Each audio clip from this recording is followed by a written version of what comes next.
हुए निकले दम, ए मालिक तेरे बंदे हम, ये अंधेरा घना छा रहा, तेरा इंसान घबरा रहा, हो रहा बेखबर कुछ न आता नजर, सुबह का सूरज छुपा जा रहा है, तेरी रोशनी में जो दम, तू अमावस को कर दे पूनम, नेकी पर चले और बदी से डरे, ताकि हंसते हुए निकले दम, ए मालिक तेरे बंदे हम, जब जुल्मों का हो सामना, तब तू ही हमें थामना, वो बुराई करे हम भलाई करे, नहीं बदले की हो कामना, बढ़ उठे प्यार कदम, और मीठे देर गाए बरम, नेकी पर चले और बदी से डरे, ताकि हंसते हुए निकले दम, ए मालिक तेरे बंदे हम, बड़ा कमजोर है आदमी, अभी लाखों है इसमें कमी, पर तू जो बड़ा है दयालु बड़ा, तेरी कृपा से धरती बनी, दिया तूने हमें जब जन्म, तू लीजे लेगा हम सबका गम, नेकी पर चले और बदी से डरे, ताकि हंसते हुए निकले दम, ए मालिक तेरे बंदे हम।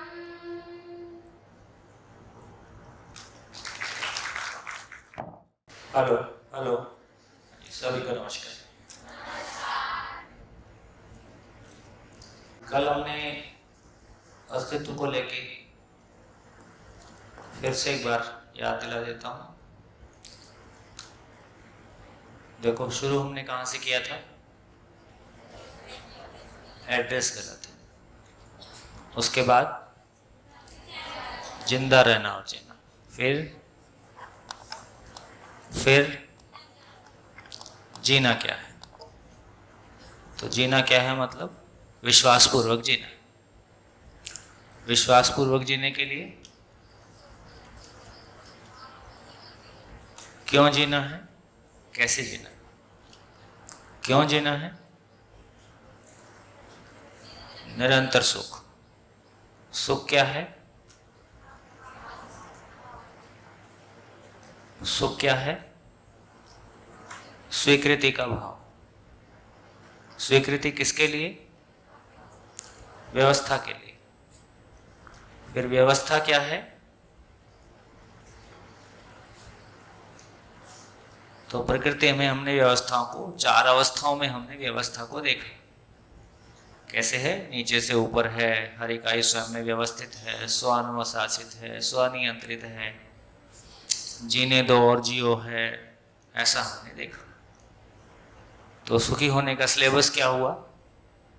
सुख की परिभाषा फाइनली क्या निकली? व्यवस्था को समझना है तो व्यवस्था में जी सकते हैं और सुखी हो सकते हैं।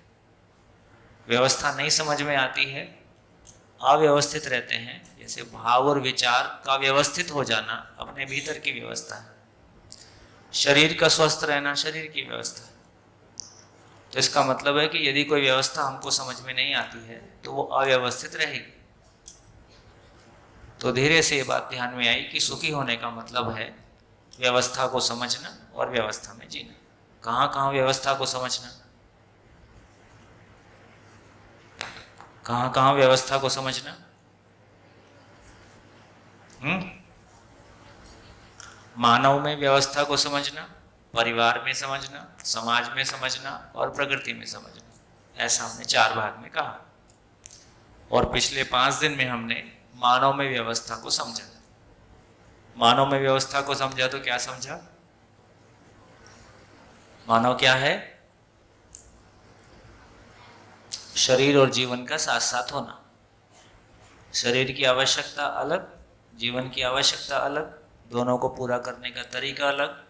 एक से दूसरे की, दूसरे से पहले की आवश्यकता पूरी नहीं हो सकती। जीवन से शरीर की आवश्यकता, शरीर से जीवन की आवश्यकता, दोनों की आवश्यकताएं अलग, दोनों को पूरा करने का तरीका अलग। सभी की पूरी हो सकती हैं, ये विश्वास हमने पाया। तो परेशान होने की आवश्यकता किसी को नहीं है।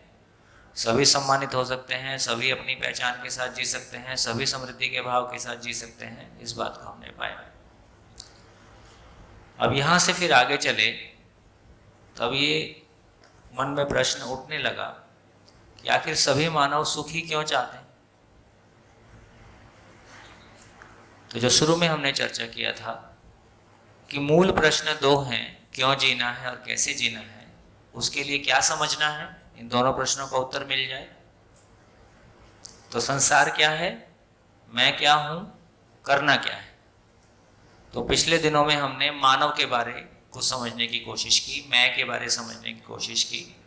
कल शाम से हमने संसार के बारे समझने की कोशिश की, क्योंकि मानव को जो भी कुछ करना है और जो भी कुछ जीना है संसार में ही जीना है। तो मैं के बारे कुछ पता चल गया कि जीवन और शरीर का साथ साथ होना है, दोनों की आवश्यकता अलग है, उनको पूरा करने का तरीका अलग है। लेकिन जीना तो संसार में है, तो संसार समझ में नहीं आएगा तो मैं का जीना हमको पूरी तरह से स्पष्ट नहीं होगा। तो कल शाम से हमने संसार को लेकर बातचीत शुरू किया। संसार को लेकर बातचीत शुरू किया तो उस चार्ट में कई सारे प्रश्न आप सबने मिलकर उठाए। ठीक हो गया? कुछ प्रश्न हमने कल लिख लिए थे, और कुछ है तो बोलो, फिर आगे चलेंगे। और कोई प्रश्न? कल जितने प्रश्न आए। हाँ बेटा। मेरा एक और प्रश्न है। पेड़ पौधे और मनुष्य दोनों में जीव है, तो मनुष्य पूरी जिंदगी श्वसन में ऑक्सीजन लेता है, तो फिर ऐसा क्यों कि पेड़ पौधे दिन को कार्बन डाइऑक्साइड और रात को ऑक्सीजन लेते? बढ़िया। और हाँ,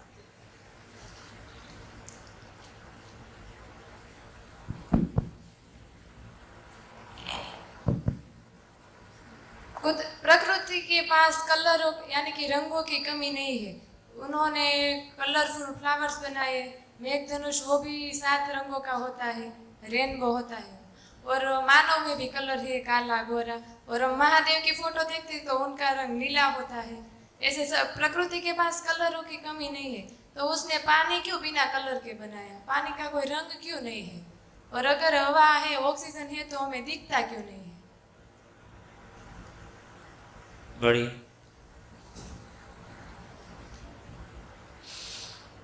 गुड। देखिए, शिक्षा का एक तरीका ये भी हो सकता है कि एक बच्चा जिस परिवार में पैदा होता है उसके मन में जो भी क्वेश्चन आए उसका आंसर उसको ससम्मान दिया जाए, क्योंकि पचता वही है जिसकी भूख होती है। हम कुछ खिलाना चाहते हैं, उसकी भूख उसको है नहीं, और वो जो पूछना चाहता है वो खाना उसको मिलता नहीं। तो जैसी बात हम कर रहे हैं, जैसी चाहना हम सब रखते हैं, इसका मतलब है एक भरा पूरा परिवार जिसमें सभी बड़े लोग समझदार हों, एक अच्छे आचरण के साथ जीते हों। उस परिवार में पैदा हुआ बच्चा उसके मन में जो भी प्रश्न उठते रहे उसका आंसर मिलते रहे, तो एक बार ये देखना होगा कि फिर उस बच्चे का ग्रोथ कैसा होता है। और आंसर भी ना मिले, उसको प्रश्न उठाना आए और आंसर भी अपने में तय करना आए, हम केवल चर्चा करें, संदर्भ लाएं, बातें करें। स्थिति यह है कि हमारे पास भी इस तरह का बहुत कुछ सोचा हुआ नहीं है। हमारे पास जो कुछ भी है वो रोटी कपड़ा मकान के अलावा कुछ और बहुत ठोस गहरा हमने सोचा है, ऐसी हमारी स्थिति नहीं है। तो आवश्यकता इस बात की है कि मानव के पास सोचने समझने की क्षमता है और बचपन से उसको ये भरोसा हो जाए कि मेरे सोचने समझने की क्षमता मेरी मूल चीज है ना, ये मेरी मूल चीज है और इसकी तृप्ति होना मेरी तृप्ति है। और शरीर का इतना ही मतलब है कि वो जो मैं इस शरीर को चलाता हूँ समझने के, तो समझने के लिए शरीर, सूचना ग्रहण करने के लिए शरीर माध्यम है।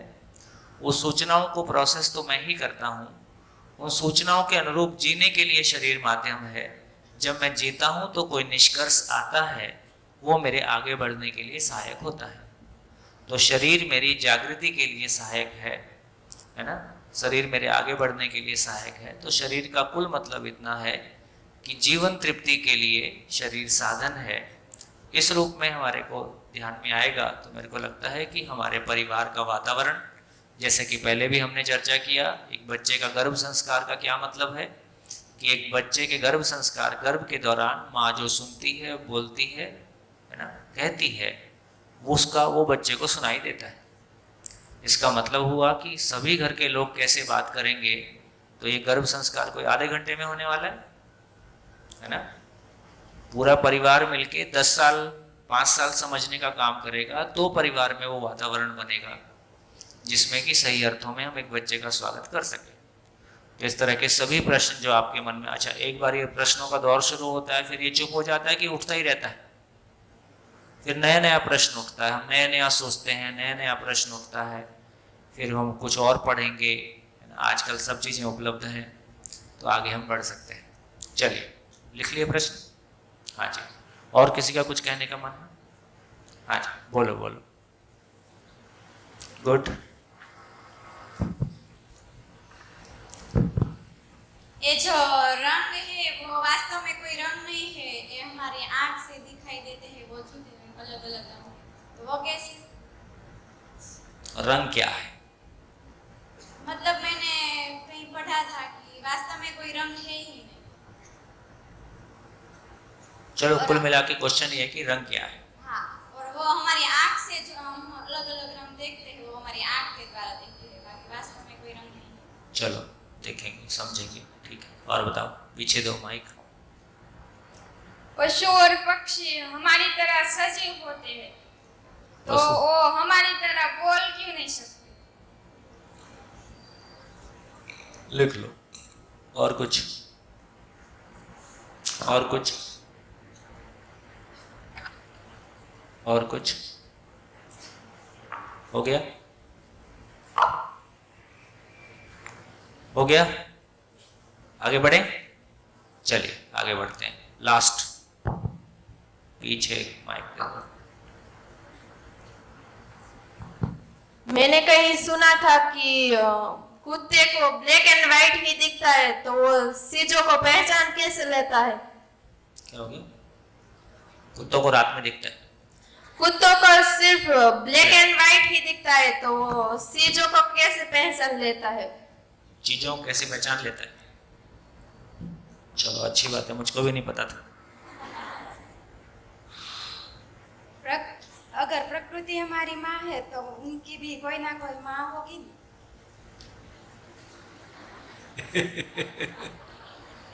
यदि धरती हमारी माँ है तो उसकी भी तो कोई माँ होगी। गुड। और परमपिता परमात्मा है तो उसका भी तो कोई पिता होगा। देखो कैसे फंसता है। गुड। और कुछ? और कुछ? हो गया? अब आगे बढ़ते हैं।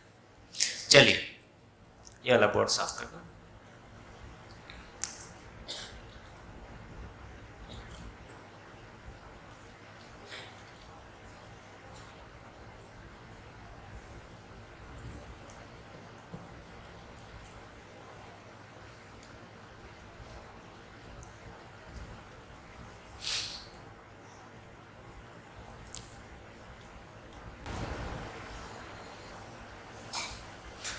देखिए, इस प्रक्रिया से ये हमको समझ में आने लगा, कितने लोगों को लग रहा है कि समझना अपने आप में सुखदायी काम है।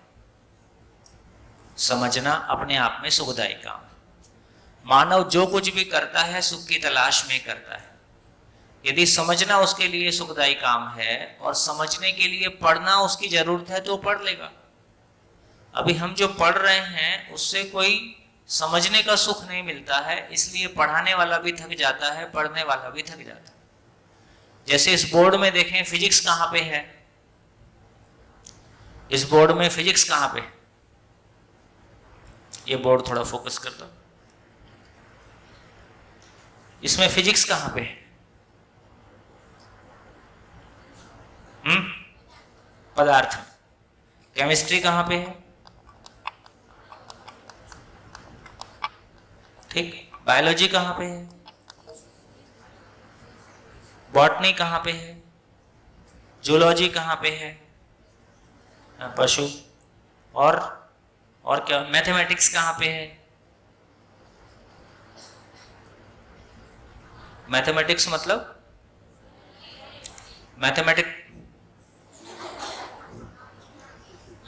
मैथमेटिक्स की परिभाषा क्या है?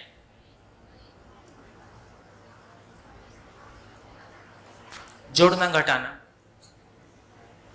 जोड़ने घटाने की क्रिया को मैथमेटिक्स बोलते हैं।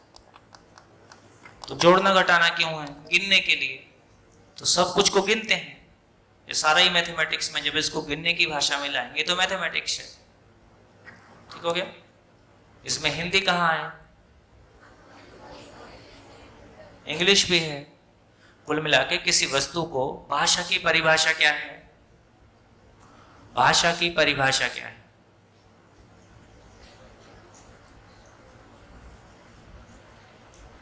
भाषा की परिभाषा क्या है?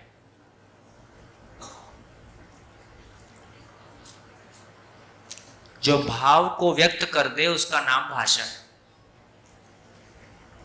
जो भाव को व्यक्त कर दे उसका नाम भाषा है। और भाव क्या है? भाव की पहचान।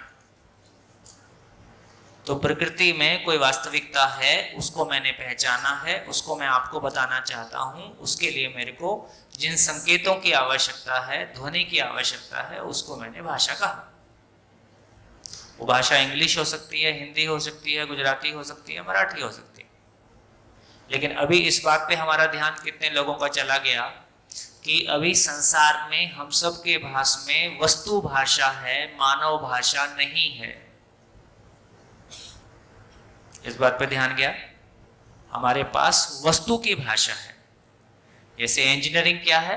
वस्तु की भाषा है। मेडिकल साइंस क्या है? शरीर की भाषा है ना? हम जो खाने पीने का दिन भर बातचीत करते हैं, क्या चीज के बारे में बात करते हैं? जिंदा रहने के बारे में बात करते हैं कि जीने के बारे में बात करते हैं?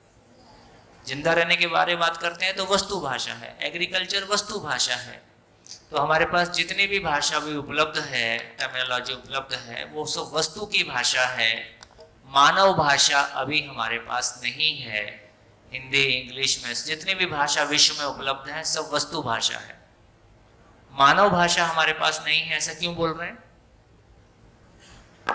कितने प्रतिशत लोग हैं संसार में जो जिंदा हैं और जो जीते हैं? जिंदा वाले कितने प्रतिशत हैं? 99.9। इसका मतलब 99.9 के पास में वो इंग्लिश में बोले, जर्मन में बोले, फ्रेंच में बोले और गुजराती में बोले, हिंदी में बोले, वो वस्तु के बारे में बात करने की योग्यता है। मानव के बारे में बात करने की योग्यता कब आएगी? सर एक मिनट। मानव के बारे में बात करने की योग्यता कब आएगी? मानव भाषा हमारे पास कब आएगी? मानव भाषा के लिए हमारी योग्यता क्या होगी? कब हम मानव भाषा को पाएंगे? अरे, जब हम मानव को समझ पाएंगे तो मानव के बारे में बात कर सकते हैं। तो जीना समझ में आएगा तो फिर हम मानव भाषा में बात कर सकते हैं। अभी कैसा होता है, हम कुछ कहना चाहते हैं परिवार में, नहीं मेरा तो भाव ऐसा नहीं था, कुछ और पहुंच गया। इसका मतलब है भाव के बारे, जीने की दुनिया का हमको पूरा ज्ञान होगा, पूरी समझ होगी, न्यायपूर्वक जीने की समझ होगी, तो हम मानव भाषा का प्रयोग कर पाएंगे। इंग्लिश में ही बोलेंगे, गुजराती में ही बोलेंगे, लेकिन तब हम मानव की बात कर पाएंगे। इसलिए एक क्लैरिटी हमारी बनी कि अभी हमारे पास वस्तु भाषा है, मानव भाषा नहीं है। कितने लोगों तक ये बात पहुंची? गुड। हाँ जी, आप कुछ कह रहे थे। हाँ जी, हम साइकोलॉजी को क्या मानव की भाषा नहीं कर सकते?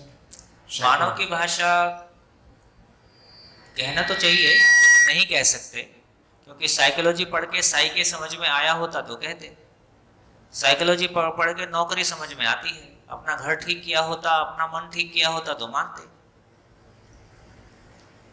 तो साइकोलॉजी, सोशियोलॉजी ये सब मानव के अर्थ में ही है, लेकिन उससे हमको मानव तो समझ में नहीं आया ना। मानव की समझ साइकोलॉजी में नहीं है, सोशियोलॉजी में नहीं है, अर्थशास्त्र में नहीं है। हम शरीर मान के ही मानव के बारे सारी थियोरी बना रहे हैं, इसलिए हमारी सारी थियोरी फेल है।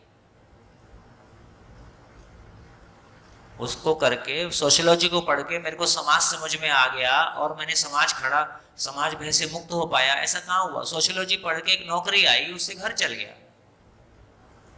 साइकोलॉजी पढ़ के काउंसलिंग करना शुरू किया, उससे मेरा घर चल गया, लेकिन उस घर में बाहर आ गई, उस घर में परिवार शिकायत मुक्त हो गया, मैं शिकायत मुक्त हो गया, ऐसा कहाँ हुआ? मैं जीने का पर्पस पा गया, ऐसा कहाँ हुआ?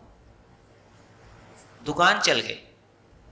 तो अभी हमारे लिए सोशियोलॉजी, साइकोलॉजी सब कुछ पैसा है।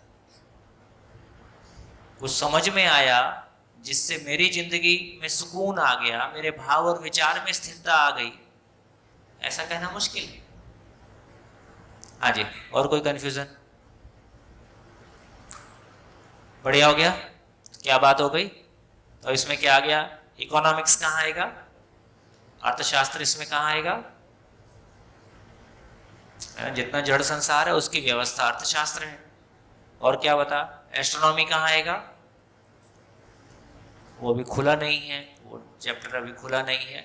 तो जितने सब्जेक्ट हमारे हम पढ़ते हैं वो सभी सब्जेक्ट अस्तित्व में है कि नहीं है? और एक बार वो समझने के प्रति हमारा समझना सुखदायी काम है, समझना सुखदायी काम है, समझने के लिए फिर पढ़ना सुखदायी काम है। यदि पढ़ना समझने से कनेक्ट नहीं होता है तो पढ़ना बोझिल हो जा रहा है। तो वर्तमान पढ़ाई का बोझिल होने का इतना ही मतलब है कि उससे समझना नहीं होता है, समझना होता है तो जीना होता है, जीना होता है तो भाव और विचार की तृप्ति होती है, संबंध शिकायत से मुक्त होता है, और अपना at the end of the day हमको एहसास आता है कि जीवन सफल हुआ। सुखद बुढ़ापा होता है। बुढ़ापा सुखद हुआ तो ही जिंदगी भर जो कुछ किया ठीक किया, बुढ़ापा दुखद हुआ मतलब कुछ तो गड़बड़ हुआ। तो ऐसा हमने देखा। तो बहुत इंपॉर्टेंट बात ये कि समझना समझाना अपने आप में सुखदायी काम है, समझना समझाना सुखदायी काम है, उसके लिए पढ़ना पढ़ाना अपने आप में सुखदायी काम है। तो पढ़ना पढ़ाना समझने समझाने से कैसे जुड़ जाए, या समझने समझाने के लिए पढ़ना पढ़ाना हो जाए, तो ये पढ़ने की प्रक्रिया, ये जो एजुकेशन की प्रक्रिया है, ये बिल्कुल बदल जाएगी, इसकी क्वालिटी बदल जाएगी, इसका रिजल्ट बदल जाएगा। चलिए, तो जितनी बातें हमने की हैं एक एक करके उसमें आगे बढ़ते हैं। देखिए, एक चीज में हमको कोई शंका नहीं है, यहाँ तक हमको कोई शंका नहीं है कि एटम होता है, मॉलिक्यूल होता है और मिलके कोई पिंड होता है, मिट्टी पत्थर मणि धातु होता है। यहाँ तक कोई कंफ्यूजन? यहाँ तक कोई कंफ्यूजन नहीं। अब आगे ये कहा कि किसी भी प्लेनेट पे पानी का होना, तो पानी धरती का सबसे बड़ा रसायन है। पानी पदार्थ अवस्था में आएगा कि प्राण अवस्था में आएगा? तो पानी पदार्थ अवस्था और प्राण अवस्था के बीच की कड़ी है। तो किसी भी धरती पे जब पानी ठहरता है तो धरती के भीतर का जो खनिज है, लवण है ना, जो मिनरल्स हैं, वो पानी में मिल जाता है। उससे हम कहते हैं कि पानी अम्लीय या क्षारीय हो जाता है। अम्ल और क्षार, एसिड एंड बेस पढ़ते हो है ना? पानी अम्ल और क्षार, पानी में ही वो मिनरल्स होते हैं, वो पानी में घुलता है तो वो अम्ल और क्षार का एक कॉम्बिनेशन बनता है। अम्ल और क्षार ही आगे अपने किसी रेशियो में, किसी कॉम्बिनेशन में फिर आगे की बात करते हैं, एमिनो एसिड्स बन जाते हैं, फिर प्रोटीन और है ना, और फाइनली हम देखते हैं कि उससे कोश, कोशिका, सेल फॉर्मेशन हो जाता है। ठीक हो गया? सेल क्या चीज हुई? तो सेल क्या चीज हुई? एक सांस लेता हुआ एक सांस लेता हुआ मूल में एटम मॉलिक्यूल ही है, मूल में मॉलिक्यूल ही है। तो एक मॉलिक्यूल का ऐसा समूह जिसने सांस लेना शुरू कर दिया है, तो सांस को बोलते हैं प्राण, इसलिए उसका नाम है प्राण कोशिका।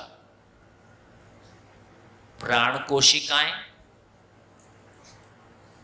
या आप उसको कोश बोलते हैं, प्राण कोश। ये लंबा हो जाता है, उसमें दिखाने में शॉर्ट करता।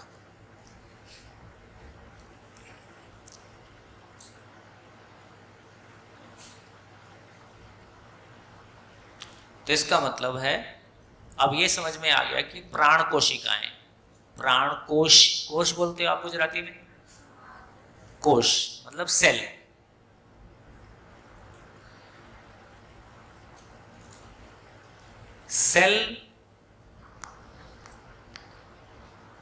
सेल अपने आप में हेल्दी रहे, स्वस्थ रहे, उसके लिए उसमें सांस का आना जाना, प्राण का आना जाना एक मुख्य घटना है। जैसे हम प्राणायाम करते हैं, इससे क्या हुआ? सारी कोशिकाओं को सांस ठीक से पहुंच गया और उससे हम स्वस्थ फील करते हैं। तो फिर प्राण शक्ति क्या चीज हुई? प्राण शक्ति का मतलब कोशिकाओं का स्वस्थ होना प्राण शक्ति है, और कोशिकाओं का अस्वस्थ होना तो हम कहेंगे कि उसमें कोई प्रॉब्लम है। तो जब हम सेल की बात कर रहे हैं, तो cell basically set of molecule है, कुछ मॉलिक्यूल हैं जिसमें कि सांस लेने की क्रिया शुरू हो गई है। अब सांस लेने की क्रिया शुरू हो गई है और साथ में उसका साइज बढ़ता है, तो एक सेल टूट के कई सेल में बदल जाता है ना, उसको हम सेल मल्टीप्लिकेशन बोलते हैं, ग्रोथ बोलते हैं। तो इससे ये समझ में आया कि जैसे मेरा हाथ मूलतः मरने के बाद मिट्टी ही है, मेरा शरीर मरने के बाद मिट्टी ही है, क्योंकि ये मॉलिक्यूल से मिलके ही बना है। सांस लेने वाली कोशिकाएं हो गई हैं जिसको हम सेल के रूप में पहचानते हैं। तो सेल को हमने पहचाना प्राण कोश, और उसमें प्राण शक्ति, यदि सांस ठीक से आ जा रहा है, सेल स्वस्थ है, तो उसमें प्राण शक्ति हमने कहा। फिर एक शब्द है हमारे पास जीवनी शक्ति, प्राण और जीवनी शक्ति। जीवनी शक्ति का दूसरा मतलब हो गया, जैसे एक व्यक्ति का मनोबल बहुत ऊंचा है। मनोबल ऊंचा है का मतलब एक व्यक्ति छोटी सी बात में डरता है, परेशान होता है। एक व्यक्ति ठीक ठाक सिचुएशन में भी उसका कॉन्फिडेंस लूज नहीं होता है, उसका धैर्य लूज नहीं होता है, वो परिस्थितियों को संभाल लेता है। ये सेल का काम है या ये आशा विचार इच्छा का काम है? मनोबल है ना। तो हमारे भीतर जो सोचने की शक्ति है, तो सोचने की शक्ति इधर है। तो जीवन जिसको हम कह रहे हैं, जीवन जिसको बोल रहे हैं, जिसमें आशा विचार इच्छा है, जिसमें आशा है, विचार है, इच्छा है, ये जो सोचने की शक्ति जहां पे है, इसमें मन है। कल देखेंगे, इस पे विस्तार से बात करेंगे। मन है, वृत्ति है, चित्त है, ये जो चीज है, यहाँ पे मनोबल है। ये जो मनोबल है, जीने की शक्ति है, जीने की जिजीविषा है, इसको बोल रहे हैं जीवनी शक्ति। तो अब ये ध्यान चला गया कि प्राण शक्ति और जीवनी शक्ति में क्या फर्क है, इस पे ध्यान आ गया। प्राण शक्ति मतलब, प्राण शक्ति कहाँ है? प्राण मतलब सांस। सांस कौन लेगा? कोशिकाएं, कोश, सेल। तो सेल को सांस की जरूरत है और वो ठीक से काम कर रहा है, तो वो प्राण शक्ति है। ठीक है, वो कोशिकाओं का मामला है, मॉलिक्यूल वाला मामला है, वो शरीर वाला मामला है, लेकिन जब हम जीवनी शक्ति की बात कर रहे हैं तो वो शरीर का मामला नहीं है। किसी का शरीर बहुत हट्टा कट्टा हो सकता है, मनोबल बहुत कमजोर हो सकता है। किसी का शरीर बहुत कमजोर हो सकता है, मनोबल बहुत मजबूत हो सकता है। तो शरीर का मनोबल से लेन देन नहीं है। मनोबल सोचने विचारने की क्षमता है और प्राण शक्ति शरीर की क्षमता है। बढ़िया, कितने लोगों तक ये बात पहुंची? क्लैरिटी हो गया? दो अलग अलग चीजें हैं। अभी बोलचाल की भाषा में जब बोलते हैं दोनों मिक्स हो जाता है ना। कभी प्राण शक्ति हम इधर बोल रहे होते हैं, कभी जीवनी शक्ति हम उधर बोल रहे होते हैं। तो एक क्वेश्चन, एक बात हमने क्लियर कर लिया कि सेल एक अलग चीज है, जबकि जीवन के बारे हमने चर्चा किया है। जीवन कोई भौतिक चीज है क्या? जीवन कोई भौतिक रासायनिक चीज है? जीवन कोई एटम है? जीवन कोई सेल है? जीवन ना एटम है, ना सेल है, ना भौतिक रासायनिक है, ना इसमें भार होता है। जीवन एक अलग तरह की चीज है जिसको हमने चैतन्य इकाई कहा, भारहीन चैतन्य इकाई, जिसमें सुख दुख होता है ना, जिसमें सोचने विचारने की असीम क्षमता होती है, जिसमें निरंतर सुख की कामना होती है ना। ये अलग चीज। अब ये क्लियर हो गया कि जीवन, जिसको हम जीवन बोल रहे हैं, जब जीव शब्द बोल रहे हैं उसमें कंफ्यूजन है, इसलिए जीव शब्द को हटा दें हम, है ना। तो बेसिकली जीवन शब्द को रखें या मन शब्द को रखें, है ना, तो ज्यादा ठीक बैठता है। जीव शब्द अपने आप में कंफ्यूजन में रहता है, वो कभी इधर बोल रहे होते हैं, कभी इधर बोल रहे होते हैं। तो ये हमारी क्लैरिटी बनी। चलो अब आगे और बढ़ते हैं। तो कल हमने एक चर्चा ये किया था, प्रश्न एक बार बोल दो।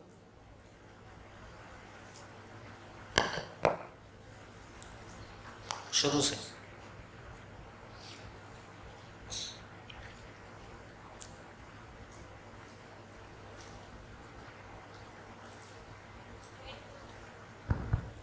पेड़ पौधे और मानव में जीव, माइक। पेड़ पौधे और मानव में जीव है, तो फिर उनकी अभिव्यक्ति क्या अलग होती है? दूसरा क्वेश्चन, जब मैं हूँ तो इसे मैं क्या चला जब मैं हूँ तो उसे कौन चलाते, क्या चलाता है? चलो ठीक है, मैं एक बार शुरू करता हूँ, फिर धीरे धीरे देखते हैं।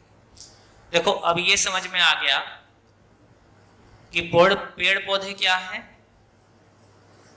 पेड़ पौधे क्या है? प्राण कोशिकाओं से बनी हुई रचना, सेल से बनी हुई रचना, इसमें इसके अलावा और कुछ भी नहीं है। और ये पेड़ पौधे मरने के बाद पदार्थ हो ही जाता है, ये हमको पता है। दूसरी तरफ जब पशु पक्षी की बात कर रहे हैं तो पशु पक्षी का शरीर क्या है? कोश और सेल से बनी हुई रचना, प्राण कोशिका से बनी हुई रचना, और मरने के बाद पशु शरीर पदार्थ हो ही जाता है। लेकिन पशु शरीर के साथ जीवन जब उसको चलाता है तो वो अलग तरीके से काम करता है, उसकी चर्चा करेंगे। मानव का शरीर भी वैसे ही है। शरीर तो कोशिकाओं से बनी हुई रचना है, सेल से बनी हुई रचना है, और शरीर मरने के बाद वापस पदार्थ हो जाता है। लेकिन मानव शरीर अपने आप में नहीं चलता, उसको कोई जीवन चलाता है ना, कोई जीवन उसको चलाता है। पेड़ पौधे को कोई जीवन नहीं चलाता है, ये एक बात हमने कही। आपने कल चर्चा में लाया था कि जगदीश चंद्र बसु ने कहा कि पेड़ पौधों में जीवन होता है। जगदीश चंद्र बसु जब जीवन बोलते हैं तो उसका क्या मतलब है? देखो, साइंस में जब जीवन शब्द का इस्तेमाल होता है, साइंस में जब जीवन शब्द का इस्तेमाल होता है तो उसका मतलब है सेल मल्टीप्लेक्स, सेल और ग्रोथ। ये बात ध्यान में आ गई है ना। तो जगदीश चंद्र बसु जब कहते हैं कि पेड़ पौधों में जीवन होता है तो वहां जीवन का मतलब सेल और ग्रोथ है ना। जब हम शिविर में जीवन शब्द का प्रयोग कर रहे हैं तो सोचने समझने की क्षमता से संपन्न सुखी दुखी होने वाली कोई इकाई जिसकी चाहना निरंतर सुख है, और जो फाइनली ज्ञान पूर्वक सुखी होता है, ये एक अलग चीज है। तो इस प्रकार हमारा ध्यान ये चला गया कि जब जगदीश चंद्र बसु कहते हैं कि पेड़ पौधों में जीवन होता है, तो वो जीवन से उनका मतलब सेल है, ग्रोथ है। तो अब हम एक चर्चा और आगे बढ़ाते हैं कि हम कैसे पहचाने। एक तो फिर इन सब की एक्टिविटीज को हम पहचान सकते हैं। जैसे आपने कहा कि पेड़ पौधे जैसे हैं, ऐसे क्यों हैं, वो ऐसा क्यों है। तो हम ये पहचान सकते हैं कि यदि चारों चीजों को देखें, यदि जैसे पदार्थ अवस्था, प्राण अवस्था, जैसे आपने कहा कि पेड़ पौधों को संगीत बजाया गया तो अलग रिजल्ट आ गया, इसका मतलब पेड़ पौधे में भी संवेदना होती है, इसका मतलब वो भी थोड़ा बहुत सुखी दुखी होते हैं, ऐसा हम जोड़ देते हैं। तो पदार्थ है, प्राण है, जीव है और ज्ञान है, मानव है। यदि इन चारों को देखें तो हमको ये दिखाई देता है कि पदार्थ में दो क्रिया होती है, पहचानना और निर्वाह करना।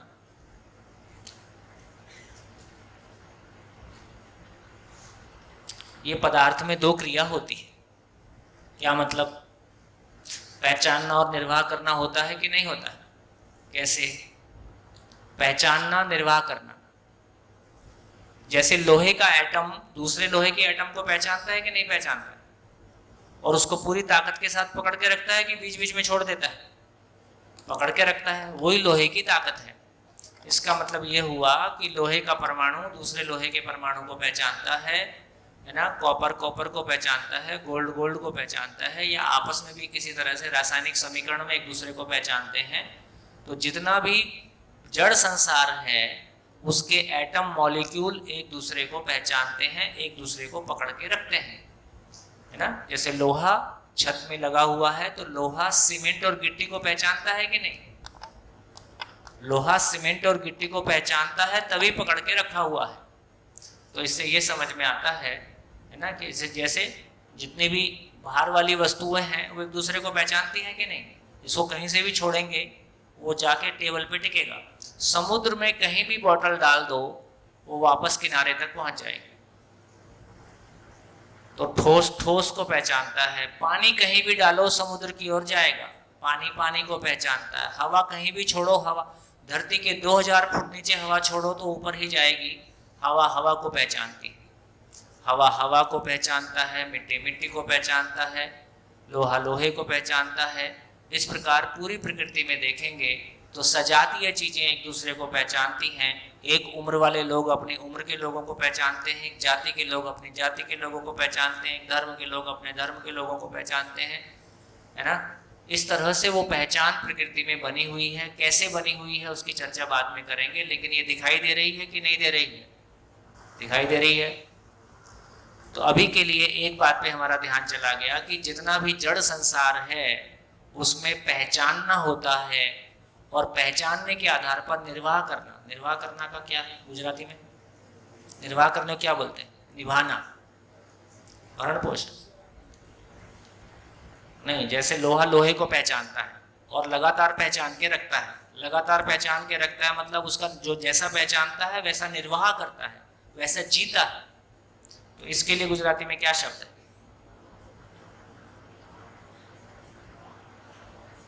भरण पोषण तो थोड़ी सी पेट भरने वाली बात हो गई। जैसे हाँ, वो उसका आचरण की तरफ जाएगा, मतलब बात समझ रहे हैं ना। जैसे लोहा लोहे को पहचानता है और लगातार पहचाने रहता है कि बीच में छोड़ देता है? पहचाने रहता है। इसका मतलब यह हुआ कि पेड़ पौधे पानी को पहचानते हैं, है ना। तो जैसा पहचानते हैं फिर वैसा निर्वाह करते हैं। पानी मिल जाता है तो बढ़िया पौधा खिल जाता है, ठीक है। तो इस प्रकार जो पहचानने का प्रमाण क्या है? पहचानने का प्रमाण है कि वो चीज मिलने के बाद में उसकी तृप्ति हो जाती है। तो पहचानते हैं और निर्वाह करते हैं। निर्वाह करना मतलब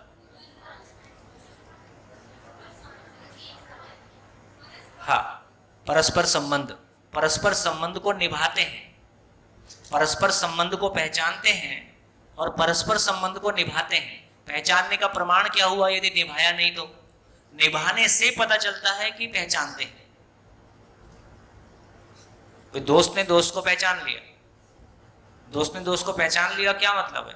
पहचान के गले मिल लिया, तो इसका मतलब पहचान लिया। पहचान के मुस्कुरा दिया, मतलब इसका मतलब पहचान लिया। तो निर्वाह करना का मतलब है पहचानने का, पहचानने का जो फल है वो निर्वाह करने के, निभाना, संबंध निभाना, संबंध को पहचानना, निभाना। हाँ जी, कितने लोगों तक ये बात पहुंच गई कि जड़ संसार में पहचानना और निर्वाह करना लगातार हो रहा है? ठीक हो गया? क्यों हो रहा है वो आगे की बात है, लेकिन हो रहा है, अभी इतना समझ में आया। चलो पेड़ पौधे में जाएंगे। अब पेड़ पौधे की तरफ चलते हैं। पेड़ पौधे में क्या घटना घट रही है? पेड़ पौधों में क्या घटना घट रही है? पेड़ पौधों में भी दोनों क्रिया हो रही है, लेकिन क्रिया का विस्तार हो गया। जैसे पेड़ पौधे गर्मी, सर्दी, खाद, पानी, बीमारी, कीड़े, मौसम, उसको पहचानता है कि नहीं पहचानता है? पहचानता है। गर्मी में एक तरह का मुरझाया मुरझाया सा हो जाता है, खाद मिलने से अच्छा हो जाता है ना? और प्रकाश को पहचानता है, अंधकार को पहचानता है कि नहीं? सूरजमुखी का पौधा, जिधर सूरज रहता है उधर ही चलते रहता है। क्या अद्भुत बात है। 15, कितना सूरज कितना दूर है? 15 करोड़ मील, ऐसा बोलते हैं। सूरज धरती से 15 करोड़ मील दूर है। 15 करोड़ मील दूर, यदि मेरा ध्यान ठीक है तो इतनी दूर कोई चीज है, उससे कोई प्रकाश मिल रहा है, और एक पौधा धरती पे है जो उसको पहचान के सुबह से शाम तक उसके पीछे पीछे चलता है। क्या अद्भुत बात है। तो इसका मतलब है जिस तरह से लोहे का एटम लोहे को पहचानता है, लोहे के एटम को पहचानता है, जिस तरह से एल्युमिनियम ये पहचानता है कि लोहे के साथ नहीं जुड़ना है। एल्युमिनियम और लोहे की वेल्डिंग नहीं होती, दोनों नहीं जुड़ते हैं। कौन किसके साथ जुड़ेगा वो भी पहचानता है, किसके साथ नहीं जुड़ेगा वो भी पहचानता है। उसी प्रकार एक पौधा, एक बीज अनुकूल वातावरण को पहचानता है कि नहीं पहचानता? घर में हम प्याज रखते हैं, एक समय तक ठीक ठाक रखी रहती है, एक समय के बाद वो प्याज में अंकुर आना शुरू हो जाता है। घर में अदरक रखा है या कोई और चीज रखी है, जैसी बरसात का मौसम आता है उसमें अंकुर फूटना शुरू हो जाता है। घर में बीज रखा रहता है, उगता नहीं है, लेकिन उसको पानी में भिगा के और खेत में लगाते हैं तो उसमें से पौधा निकल आता है। इसका मतलब है वो बीज नमी को पहचानता है, गर्मी को पहचानता है, ठंडी को पहचानता है। इसका मतलब है जो पहचानना, निर्वाह करना जड़ संसार में बहुत सीमित मात्रा में दिखाई देता है, वो पहचानना, निर्वाह करना पेड़ पौधों में बहुत फैल के दिखाई देता है। अंततः पेड़ पौधे भी क्या है?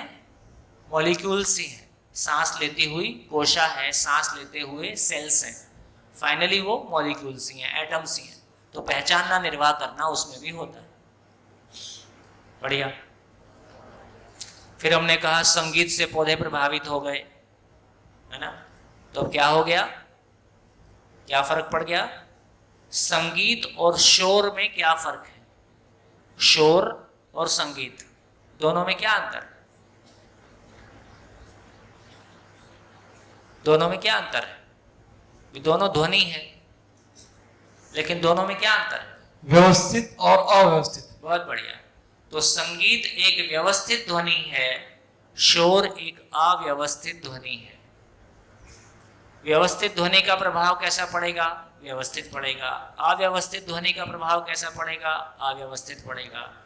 यदि पूरे एग्जिस्टेंस की भाषा कहें तो वो कंपन की भाषा है, वाइब्रेशन है। हम जो बोलते हैं ये भी एक कंपन है। कोशिका का संकोचन प्रसारण, सांस लेती है तो फूल जाती है, सांस छोड़ती है तो सिकुड़ जाती है, ये भी एक कंपन है। तो पूरी सृष्टि कहें, धरती में भी एक कंपन है। तो पूरी सृष्टि में जो कुछ भी है एक कंपन की भाषा है। कंपन अपने आप में ही एक ध्वनि है, ध्वनि के कारण ही, कंपन के कारण ही ध्वनि है।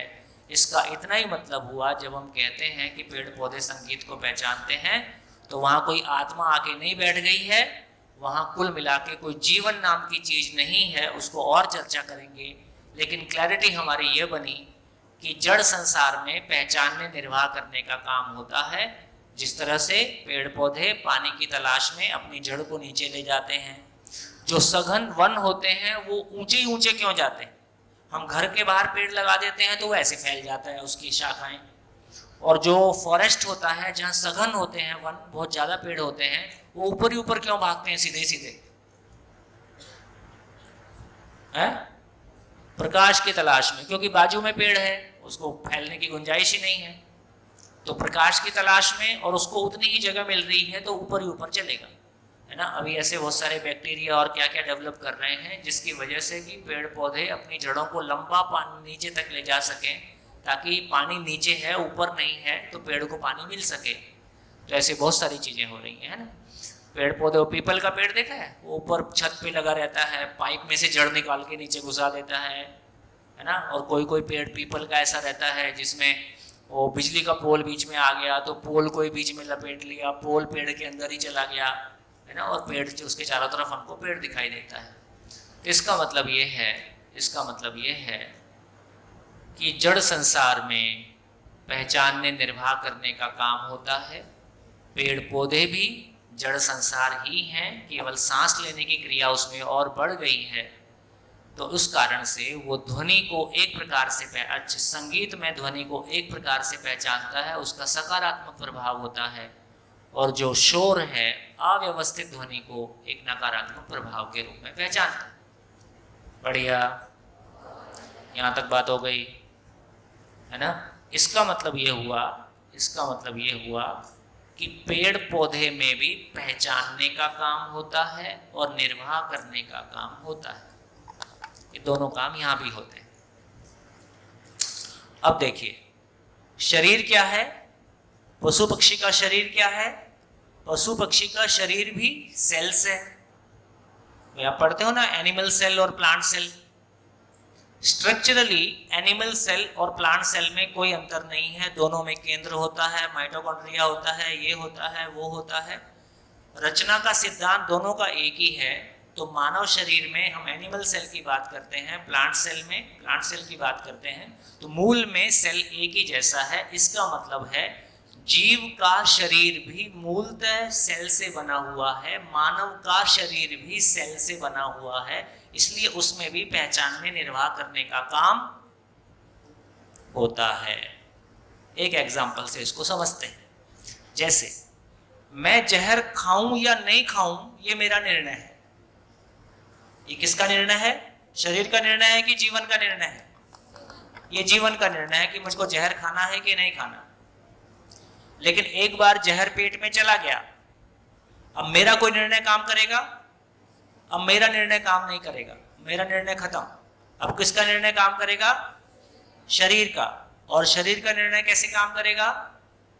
पहचानना, निर्वाह करना। तो जहर को प्राण कोशिकाएं जहर के रूप में पहचानेंगी और उसका असर जहर के जैसा होगा। नहीं, जहर डाल दिया, मैंने गलती से डाला, तुम अपना प्रभाव मत करना, ऐसी स्थिति नहीं है ना। तो एक बात पता चली कि पहचानना निर्वाह करना नियम से होगा। जहर गलती से डाला कि जहर प्यार से डाला, दोनों का असर एक ही होगा कि अलग अलग होगा? दोनों का असर एक होने वाला है। इससे हमारे ध्यान में यह आ गया कि शरीर के साथ, प्राण कोशिकाओं के साथ में निर्वाह, पहचानना निर्वाह करना किसी नियम से होता है। मैं जहर खाऊं या ना खाऊं, ये मेरे ज्ञान पे, अज्ञानवश भी मैं जहर खा सकता हूं और निर्णय पूर्वक भी मैं जहर खा सकता हूं। ये मेरे सोचने समझने की बात है। तो मेरे सोचने समझने की सीमा कहाँ तक है और शरीर की सीमा कहाँ से शुरू हो गई, ये दोनों से हमको पता चलता है। इसका मतलब है कि मानव के शरीर में भी पहचानने निर्वाह करने का काम होता है, पशु के शरीर में भी पहचानने निर्वाह करने का काम होता है, पेड़ पौधों में भी पहचानने निर्वाह करने का काम होता है, और जड़ संसार में भी पहचानने निर्वाह करने का काम होता है। इतना ही सारी सीमा है, सारा फैलाव इतना ही है कि पहचानना निर्वाह करना अस्तित्व की मौलिक घटना है। वो जड़ संसार में सीमित रूप में दिखाई देता है, प्राण संसार में और अधिक फैला हुआ दिखाई देता है, मानव शरीर और अधिक विकसित है, वहां वो और विकसित रूप में दिखाई दे सकता है। लेकिन घटना के रूप में कितना है? पहचानना, निर्वाह करना। बढ़िया, यहां तक ठीक हो गया, यहां तक ठीक है। अब मानव में देखें, शरीर के अलावा जीवन भी है, पशु में भी जीवन है। तो पशु में शरीर में तो इतना ही काम हो रहा है, लेकिन पशु शरीर को चलाता हुआ जीवन, पशु का आचरण, उसमें क्या होता है? उसमें एक मानने का काम होता है, मानने के आधार पर पहचानना होता है, और पहचानने के आधार पर निर्वाह करना होता है। बताओ, मानना, मानने के आधार पर पहचानना, और पहचानने के आधार पर निभाना, ऐसा पशु करता है कि नहीं? आपकी गाय कैसा करती है आपके साथ? आपको कैसा मानती है? देखो, जैसे हमारे पास 32 गाय हैं, गिर गाय, ठीक, सबके नाम हैं, गीता, शांति, मायावती, और है ना, सबके नाम रखे हुए हैं, ग्वाले ही नाम रख लेते हैं। अब मान लीजिए गाय हमारी है और मैं गौशाला में कभी कभी जाता हूँ, तो मेरे को ज़्यादा पहचानेगी कि ग्वाले को पहचानेगी? वो ग्वाले को पहचानती, ठीक। और सबके बच्चों के नाम हैं, जो सुबह दूध निकालते हैं तो सीता बोलने से वो 50 बच्चों में से सीता का बच्चा चल के आ जाता है। उसको पता है कि अब मेरे को दूध पीने जाना है। इसका मतलब है, जैसे हम अपना नाम पहचानते हैं, ऐसे ही पशु भी अपना नाम पहचानता है कि नहीं? जिस नाम से रख लें उस नाम से वो रिस्पॉन्ड करता है। इसका मतलब है, जैसा जीवन मैं हूँ, मैं मानता हूँ, जीवन की मिनिमम घटना है कि उसमें मानने का काम होता है। तो जिसको, जैसे अब जो डॉक्टर आता है गौशाला में, जब भी डॉक्टर आता है वो इंजेक्शन लगाता है, तो डॉक्टर आने के बाद गाय का चेहरे का एक्सप्रेशन अलग होता है, उसको टेढ़ा टेढ़ा देखती है ना। ग्वाला आता है जो उसका दूध निकालता है, खाना देता है, वो आता है तो उसके साथ वो बहुत आराम से रहती है। इसका मतलब है वो पहचानती है, किसी एक व्यक्ति को ये पहचानती है कि जब आएगा इंजेक्शन ही लगाएगा, एक व्यक्ति को ये पहचानती है जब आएगा खाना खिलाएगा, दूध निकालेगा। तो इस रूप में गाय मानती है, मानने के आधार पे पहचानती है। का कुत्ता, आप जाते हो तो पूंछ हिलाता है, दूसरा आता है तो भौंकता है, क्योंकि आपको मालिक के रूप में मानता है। जैसा मानता है वैसा पहचानता है, जैसा पहचानता है वैसा निभाता है, वैसा रिएक्शन देता है, वैसा करता है। तो ये पता चला कि ये जो जीवन नाम की चीज है, ये जो जीवन नाम की चीज है, इसी का मिनिमम एक्सप्रेशन है कि इसमें मानने का काम होता है।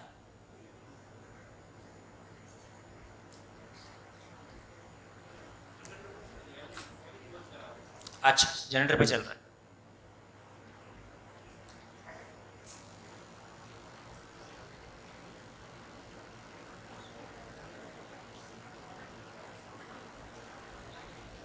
लाइट आए तो पता चलेगा ना,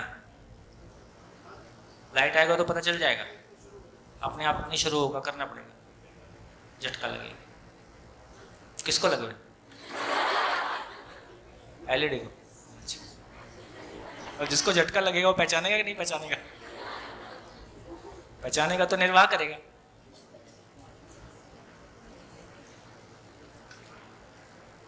हाँ जी, कहाँ पहुंचे?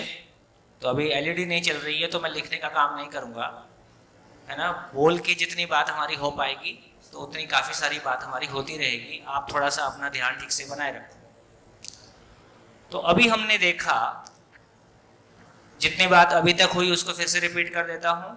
देखो, अभी तक हमने देखा कि जड़ संसार में पहचानने, निर्वाह करने का काम।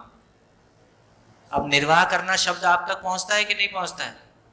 निर्वाह करना मतलब निभाना, जैसे संबंध नहीं निभाया, है ना, निभाना। तो जड़ संसार में पहचानने, निर्वाह करने का काम होता है। प्राण संसार भी मूलतः जड़ संसार ही है। मानव का शरीर मूलतः एटम मॉलिक्यूल से बना है, पशु का शरीर भी एटम मॉलिक्यूल से बना है। इसलिए जड़ संसार, पेड़ पौधे, मानव का शरीर, पशुओं का शरीर, सभी में पहचानने, निर्वाह करने का काम होता है ना। तो इसका अर्थ ये हुआ कि यदि उसमें उसके अनुकूल चीज को डाला जाएगा तो उसका पोषण होगा, उसके प्रतिकूल चीज को डाला जाएगा तो उसका शोषण होगा। अनुकूल प्रतिकूल समझते हो? ये बात पूरी हो गई।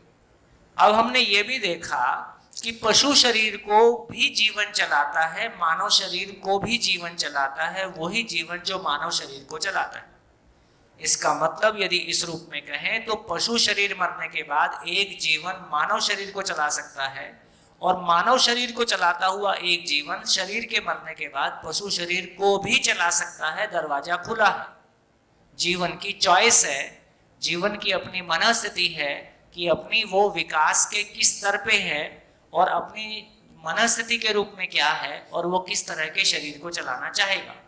लेकिन जीवन में जो मौलिक घटना है कि उसमें मानने का काम होता है। जैसे कोई 4 बार आपसे अच्छे से बात किया तो आप क्या मान लेते हो? अच्छा आदमी है। कोई थोड़ा सा अच्छे से बात नहीं किया तो आप क्या मान लेते हो? बुरा आदमी है। लेकिन हो सकता है जिसने अच्छे से बात किया आपसे, उसने किसी स्वार्थवश आपसे बात किया, कोई काम निकालने के लिए अच्छे से बात किया, और बाद में पता चला जिसने थोड़ा ठीक से बात नहीं किया था वो ज़्यादा अच्छा आदमी था, जिसने बहुत अच्छे से बात किया वो उतना अच्छा आदमी नहीं था। ऐसा हो सकता है कि नहीं? ठीक, इससे ये पता चला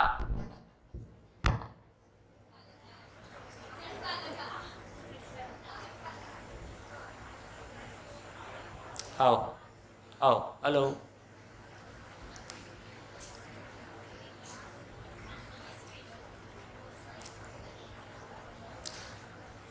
हेलो हाँ जी। तो इससे ये पता चला कि जीवन में मिनिमम मानने का काम होता है, और मानने का हमको पता कैसे चलता है कि इस क्रिया इस चीज में मानने का काम हो रहा है? नाम लेने से वो रिस्पॉन्ड करता है। कुत्ते का नाम लेने से कुत्ता ध्यान देता है, गाय का नाम लेने से गाय ध्यान देती है ना। तोते को हम बोलना सिखा सकते हैं। तो इससे हमको पता चला कि जीवन में मानने का काम होता है।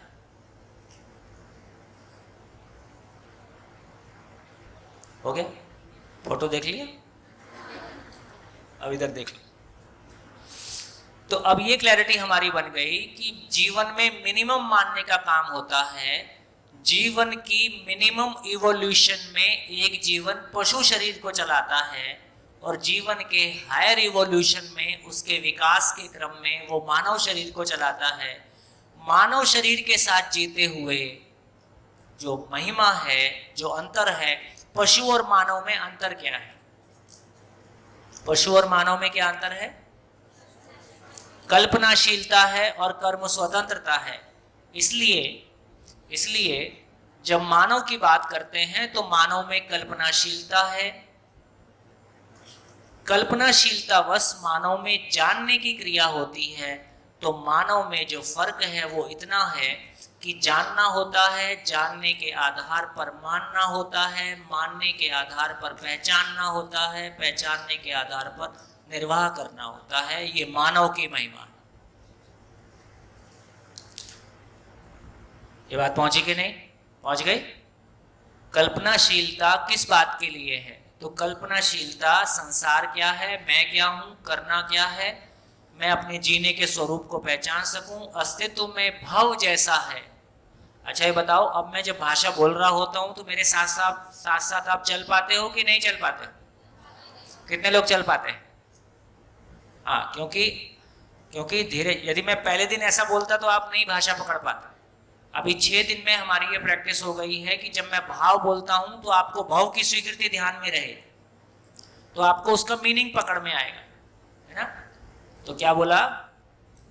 तो मानव की ये महिमा है कि उसमें कल्पनाशीलता है। कल्पनाशीलता का मतलब है कि सोचने विचारने की क्षमता है, सोचने विचारने की क्षमता है कि समझने की क्षमता है।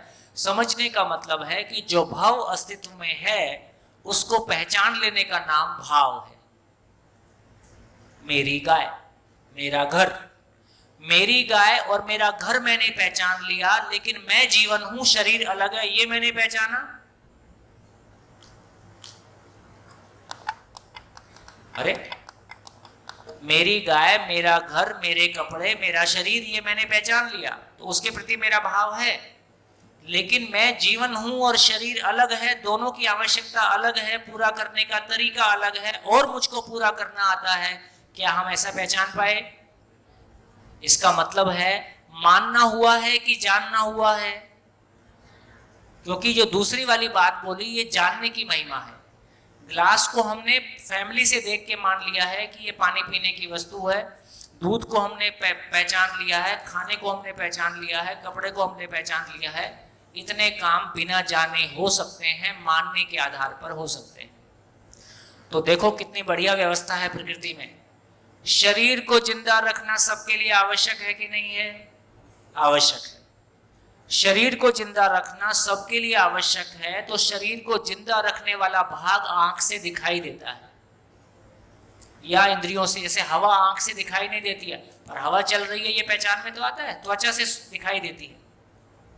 तो इसका मतलब ये हुआ कि जिंदा रहने वाला भाग हमको इंद्रियों से पकड़ में आता है, लेकिन जीने वाला भाग इंद्रियों से पकड़ में आता है। इसलिए कहा कि दो प्रकार की वास्तविकताएं हैं। एक प्रकार की वास्तविकता है जो इंद्रिय गोचर है, जो इंद्रियों से पकड़ में आती है। दूसरे प्रकार की वास्तविकता है जो ज्ञान गोचर है। ज्ञान गोचर का मतलब जो ज्ञान से पकड़ में आती है, इंद्रियों से पकड़ में नहीं आती है ना। तो आंखों से, इंद्रियों से उतना ही पकड़ में आता है जितना जिंदा रहने के लिए आवश्यक है।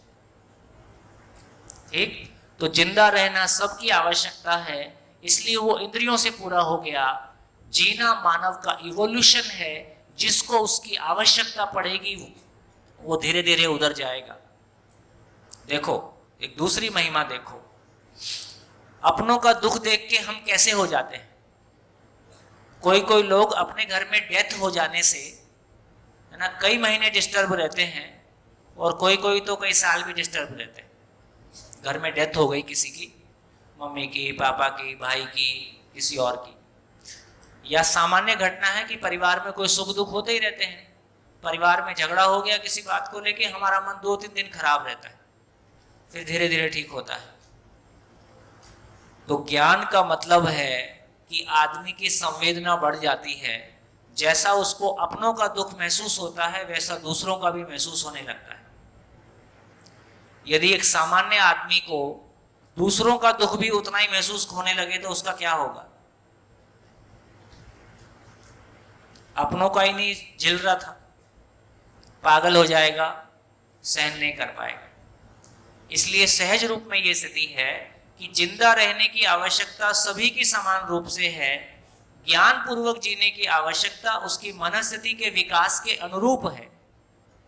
इसलिए ये एरिया सबके लिए समान रूप से खुला हुआ नहीं है। बात ध्यान में आ गई? तो जिंदा रहने वाला पार्ट सहज रूप में पकड़ में आता है, क्योंकि वो परंपरा में भी आ गया है।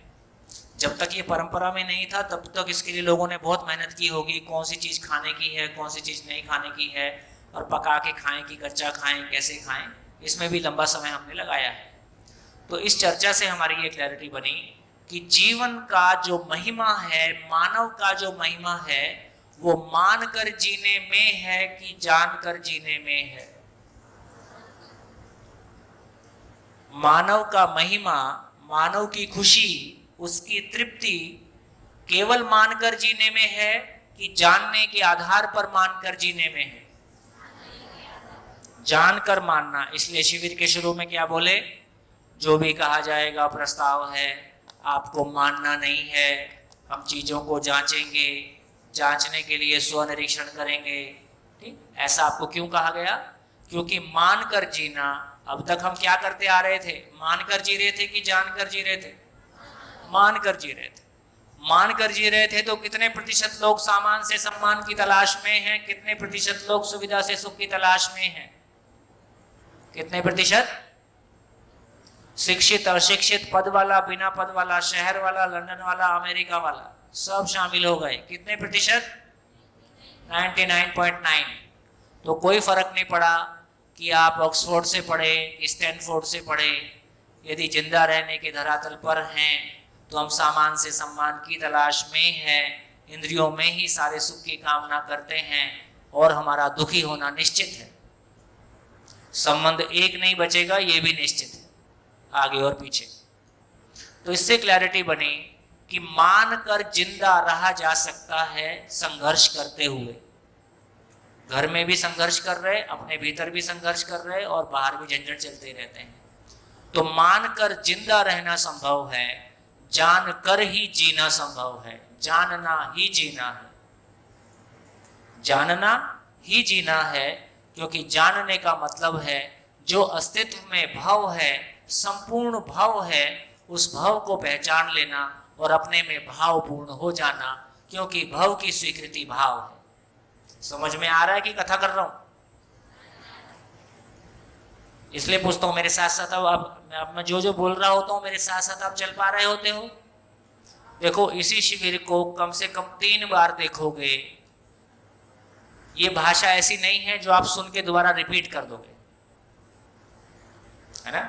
जैसे हम क्लासरूम लेक्चर करते हैं 3 बार सुन के रिपीट कर सकते हैं, लेकिन ये भाषा ऐसी नहीं है जिसको हम सुन के रिपीट कर सकते हैं। जब तक पूरी पिक्चर नहीं बनेगी तब तक आप इस बात को कह नहीं पाओगे। तो कम से कम 3 बार इसी वीडियो को दोबारा देखना, 1 घंटा रोज चलाना, 1 घंटा उस पर चर्चा करना, या आधा घंटा रोज चलाना, आधा घंटे चर्चा करना, है ना?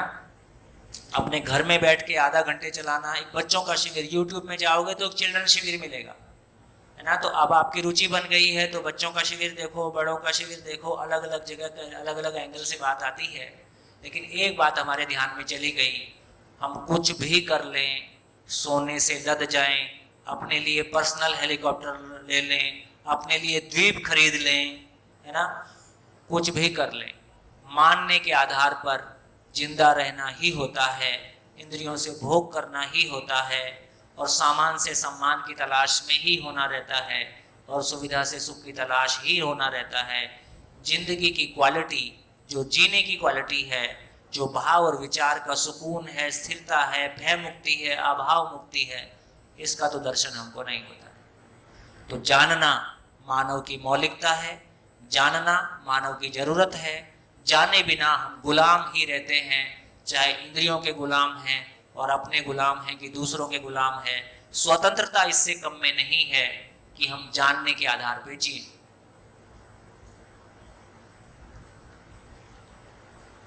बढ़िया। तो इसको बार बार देखोगे तो थोड़ा सा अपने में एक बार में कोई चीज क्लिक होगी, एक बार में कोई चीज क्लिक होगी, और धीरे धीरे अपने भीतर कैनवास बनेगा। तो इस पूरी चर्चा से क्या समझ में आया, लिख डालिए। इस पूरी चर्चा से क्या समझ में आया, लिख डालिए। क्या मेरे मन में शंकाएं थी, कुछ उत्तर मिले, नहीं मिले, अभी सभी नहीं मिलेंगे लेकिन कुछ मिले होंगे। और क्या नई चीज पे मेरा ध्यान चला गया, शेयर करना चाहते हैं। चलो, कितने क्वेश्चंस का आंसर मिला और इस पूरी चर्चा से आपको क्या नया मिला, ऐसा आप शेयर करेंगे? बोलिए, माइक। जिनको लिखना है वो लिखते रहे। हाँ जी, ध्यान से सुनिए। हाँ, पहले तो मेरे क्वेश्चन था कि पेड़ पौधे संवेदनशील होते हैं, हाँ। और उन्हें जो एहसास होता है ध्वनियों का, तो वो क्लियर हो गया। तो कि वो पता चला कि पेड़ पौधे संवेदनशील होते हैं। संवेदनशीलता का मतलब क्या हुआ? संवेदनशीलता का मतलब ये हुआ कि अपने आसपास होने वाले भौतिक परिवर्तनों को पहचान पाना। जैसे हम भी ठंडी, गर्मी, सर्दी पहचानते हैं, मानव में थोड़ा सा और ज्यादा है, दूसरे का सुख दुख पहचानते हैं। पेड़ पौधे भी इस तरह की चीजों को, चेंज को पहचानते हैं, तो वो क्वेश्चन की क्लियरिटी संवेदनशील होते हैं। और चारों अवस्थाएं होती है वो सेल से ही बनी हुई होती है, यानी कि सांस लेने वाला सेल, सांस ले। तो और चारों में पहचानना और निर्वाह करना होता है। पदार्थ अवस्था सोने को पहचानता है, पानी को पहचानता है, हवा को पहचानती है, और उनके साथ अपनी पकड़ बनाए रखती है। और प्राण में भी ऐसा होता है, पेड़ पौधे होते हैं वो भी मिट्टी को पहचान लेते हैं, ठंडी गर्मी के पहचान लेते हैं, और उसके साथ उसका ग्रोथ होता है।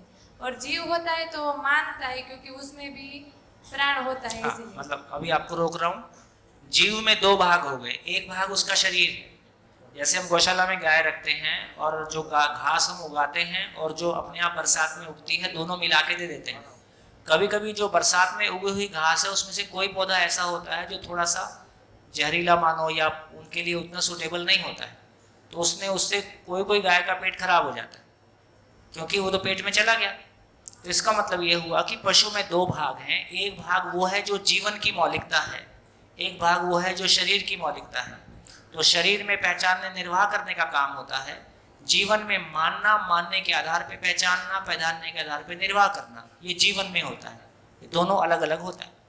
और चौथा था कि ज्ञान यानी कि मानव। हम्म? चौथी मानव। अवस्था मानव, तो हमारे में अलग होता है। हमारे में जीवन यानी कि मैं होता है, जो वो तीनों अवस्थाओं में नहीं होता। यानी हमें मानकर जीना नहीं है, जानकर जांच कर जीना है। जिंदा रहने के धरातल पर अगर हम मानकर जी ले तो वो हो सकता है, पर अगर हमें निरंतर सुख चाहिए तो हमें जानकर फिर मानना है और फिर पहचान के जिंदा रहना है। बहुत बढ़िया, गुड। हाँ जी, हाँ बेटा। ये इस चर्चा से मुझे समझ में आया कि जीवन ही चैतन्य इकाई हो और जिसे आशा, विचार, इच्छा, मनोबल आदि के बारे में सोचते हैं वे जीवन शक्ति है। मानना और जानना में बहुत ही फर्क है। जो किसी के कहने पर करता है उसे मानना कहते हैं, और लेकिन जो अपने अंदर खुद के अंदर सोचता है और ऐसा व्यवस्था में असल में है या नहीं वह पता करना ही जानना है। जानने का तर्क करना ही निरीक्षण करना, और वही ही जीवन है। ये जैसे आपने कहा पूरी सृष्टि में कंपन की भाषा है, हाँ, ये जो विचार हैं ये भी कंपन है। वो भी कंपन। हाँ जी, हाँ जी, नमस्कार। जो दो बात हुई, प्राण शक्ति है वो शरीर से व्यक्त होती है, और जो मनोबल है हाँ वो जीवन से व्यक्त जो होती है। जीवनी शक्ति है वो जीवन से व्यक्त हो रही व्यक्त है। होती है, जिसको हम मनोबल बोलते हैं। बहुत बढ़िया। और जो चारों अवस्था है वो पदार्थ अवस्था का अलग अलग रूप है, ऐसा लगता है। हाँ, जैसे पदार्थ अवस्था है वो ज़्यादा आगे बढ़ी तो इसमें से प्राण अवस्था बनी, क्योंकि इसमें पदार्थ तो है ही। और भी आगे बढ़ी, इसमें जो पहचान करने की और संबंध निर्वहन करने की और खुद की सुरक्षा या भाव आया तो वो प्राण अवस्था में, जीव अवस्था में आया। और इसमें कल्पनाशीलता का जब आविर्भाव हुआ तो वो कल्पना से भी समझने, जानने, पहचानने लगा। तो जानने पहचानने से उसका संबंध है, उसमें जो घनिष्ठता आई तो और भी पदार्थ अवस्था आगे बढ़ी। बाद में फिर वो पदार्थ अवस्था में हाँ, रूपांतरित होती है। तो ये नहीं कह रहे हैं कि पदार्थ अवस्था में आशा, विचार, इच्छा आ गया, अभी ऐसा नहीं कह रहे। अभी तक जितनी हमारी चर्चा हुई है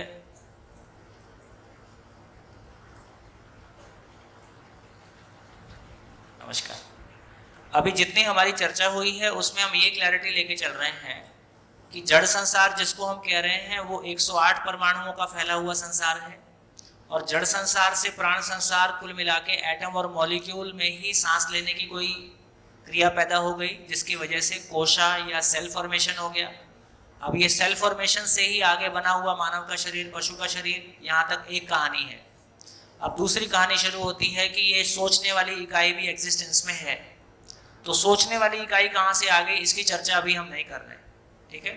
आगे कभी और एडवांस वर्कशॉप में जाएंगे तो हम उसकी चर्चा करेंगे, लेकिन अभी ये कह रहे हैं कि जिस तरह से 108 प्रकार के परमाणु अस्तित्व में मौजूद हैं, उसी प्रकार ये सोचने वाली क्रिया, सोचने वाली इकाई, जिसको हमने यहाँ जीवन के रूप में पहचाना, परंपरा में उसको हम मन कह रहे थे, कुछ और कह रहे थे, तो वो भी है। अभी ऐसा कह रहे हैं कि है, कहाँ से आ गया अभी इस पे चर्चा नहीं कर रहे हैं, ठीक है। और उसमें फिर जो कुछ हो रहा है, तो ये भी एक रियलिटी है, वास्तविकता है, और ये भी एक रियलिटी है। दोनों का साथ साथ होने का नाम पशु और मानव है। हाँ जी। Hello sir, Yogeshwari Trivedi this side. एक प्रश्न है, maybe out of context हो सकता है। मैंने कमल मंगल जी से भी गोष्ठी के दौरान पूछा था। मेरा पर्सनल एक्सपीरियंस है, जब मैं छोटी थी तो मुझे बार बार एक ही सपना आता थे, जैसे कि एक स्थल दिख गया उस सपने में। वैसे साइंटिफिकली और साइकोलॉजिकली प्रूव्ड है कि जो सपने आते हैं वो मे बी हमारे कॉन्शियस, अनकॉन्शियस और सबकॉन्शियस माइंड में पड़ी हुई हमारी स्मृतियाँ होती है। मगर जिसका मेरे साथ लेना देना ही नहीं था, एक ऐसा मंदिर मुझे दिखता था। सेम सपना मुझे 2-3 बार आता, और फिर थोड़े दिन या थोड़े साल के बाद सेम उसी प्लेस पे मेरा जाना हो जाता। ये ऐसा इंसिडेंट मेरे साथ 2-3 बार हो चुका है कि कोई एक स्थल बार बार दिखता है और उस सपने में जो लोग दिखते हैं उसी के साथ मेरा वहाँ जाना हो जाता है। तो इसका होने का कारण क्या है वो अभी तक मैं समझ नहीं पाई हूँ सर। बढ़िया। देखिए, आपको क्या सपने दिखाई देंगे और क्या नहीं दिखाई देंगे उसका सूत्र है, व्यवहार में प्रमाणित ना होने वाली कल्पनाएं स्वप्न है। व्यवहार में प्रमाणित ना होने वाली कल्पनाएं स्वप्न है। क्या मतलब? जो व्यवहार में प्रमाणित हो गया वो सपना कभी नहीं आएगा। जैसे आपको ये सपना कभी आया कि मैं मेल हूं कि फीमेल हूं? ये सपना नहीं आएगा। आपको कभी ये सपना आया कि मैं गुजराती बोल सकता हूं कि नहीं बोल सकता हूं? ये सपना नहीं आएगा, क्योंकि आप गुजराती बोलते हैं, आपको पता है। इसका मतलब जिन चीजों के प्रति मेरी अपेक्षा है, मेरी कोई चाहत है, तो सपनों का संसार, अभी मैं टॉपिक से हट रहा हूं लेकिन केवल 1 मिनट के लिए। सपनों के संसार का मतलब है कि उसमें पास्ट की कोई मेमोरीज हैं, वो भी हो सकता है, फ्यूचर के कोई संकेत हैं, वो भी हो सकता है, ठीक है। और हमारी रोजमर्रा की जिंदगी जो हम जी रहे हैं उसमें से जो चीजें व्यवहार में नहीं आई हैं, जो इच्छाएं हमारी पूरी नहीं हुई हैं, वो होना चाहती हैं, उसका भी कोई कंटेंट हो सकता है। इसका मूल कारण क्या है? इसका मूल कारण है, देखो, धरती के सभी मानव में प्रेरणा का स्रोत बिल्ट इन मैकेनिज्म है। हर मानव में वो बिल्ट इन है। क्या मतलब? हर मानव जितने सुख के साथ जी रहा होता है उससे अधिक सुख की कामना के साथ होता है। हर मानव जितने सुख के साथ जी रहा होता है उससे अधिक सुख की कामना के साथ होता है। ये उसका ड्राइविंग फोर्स है।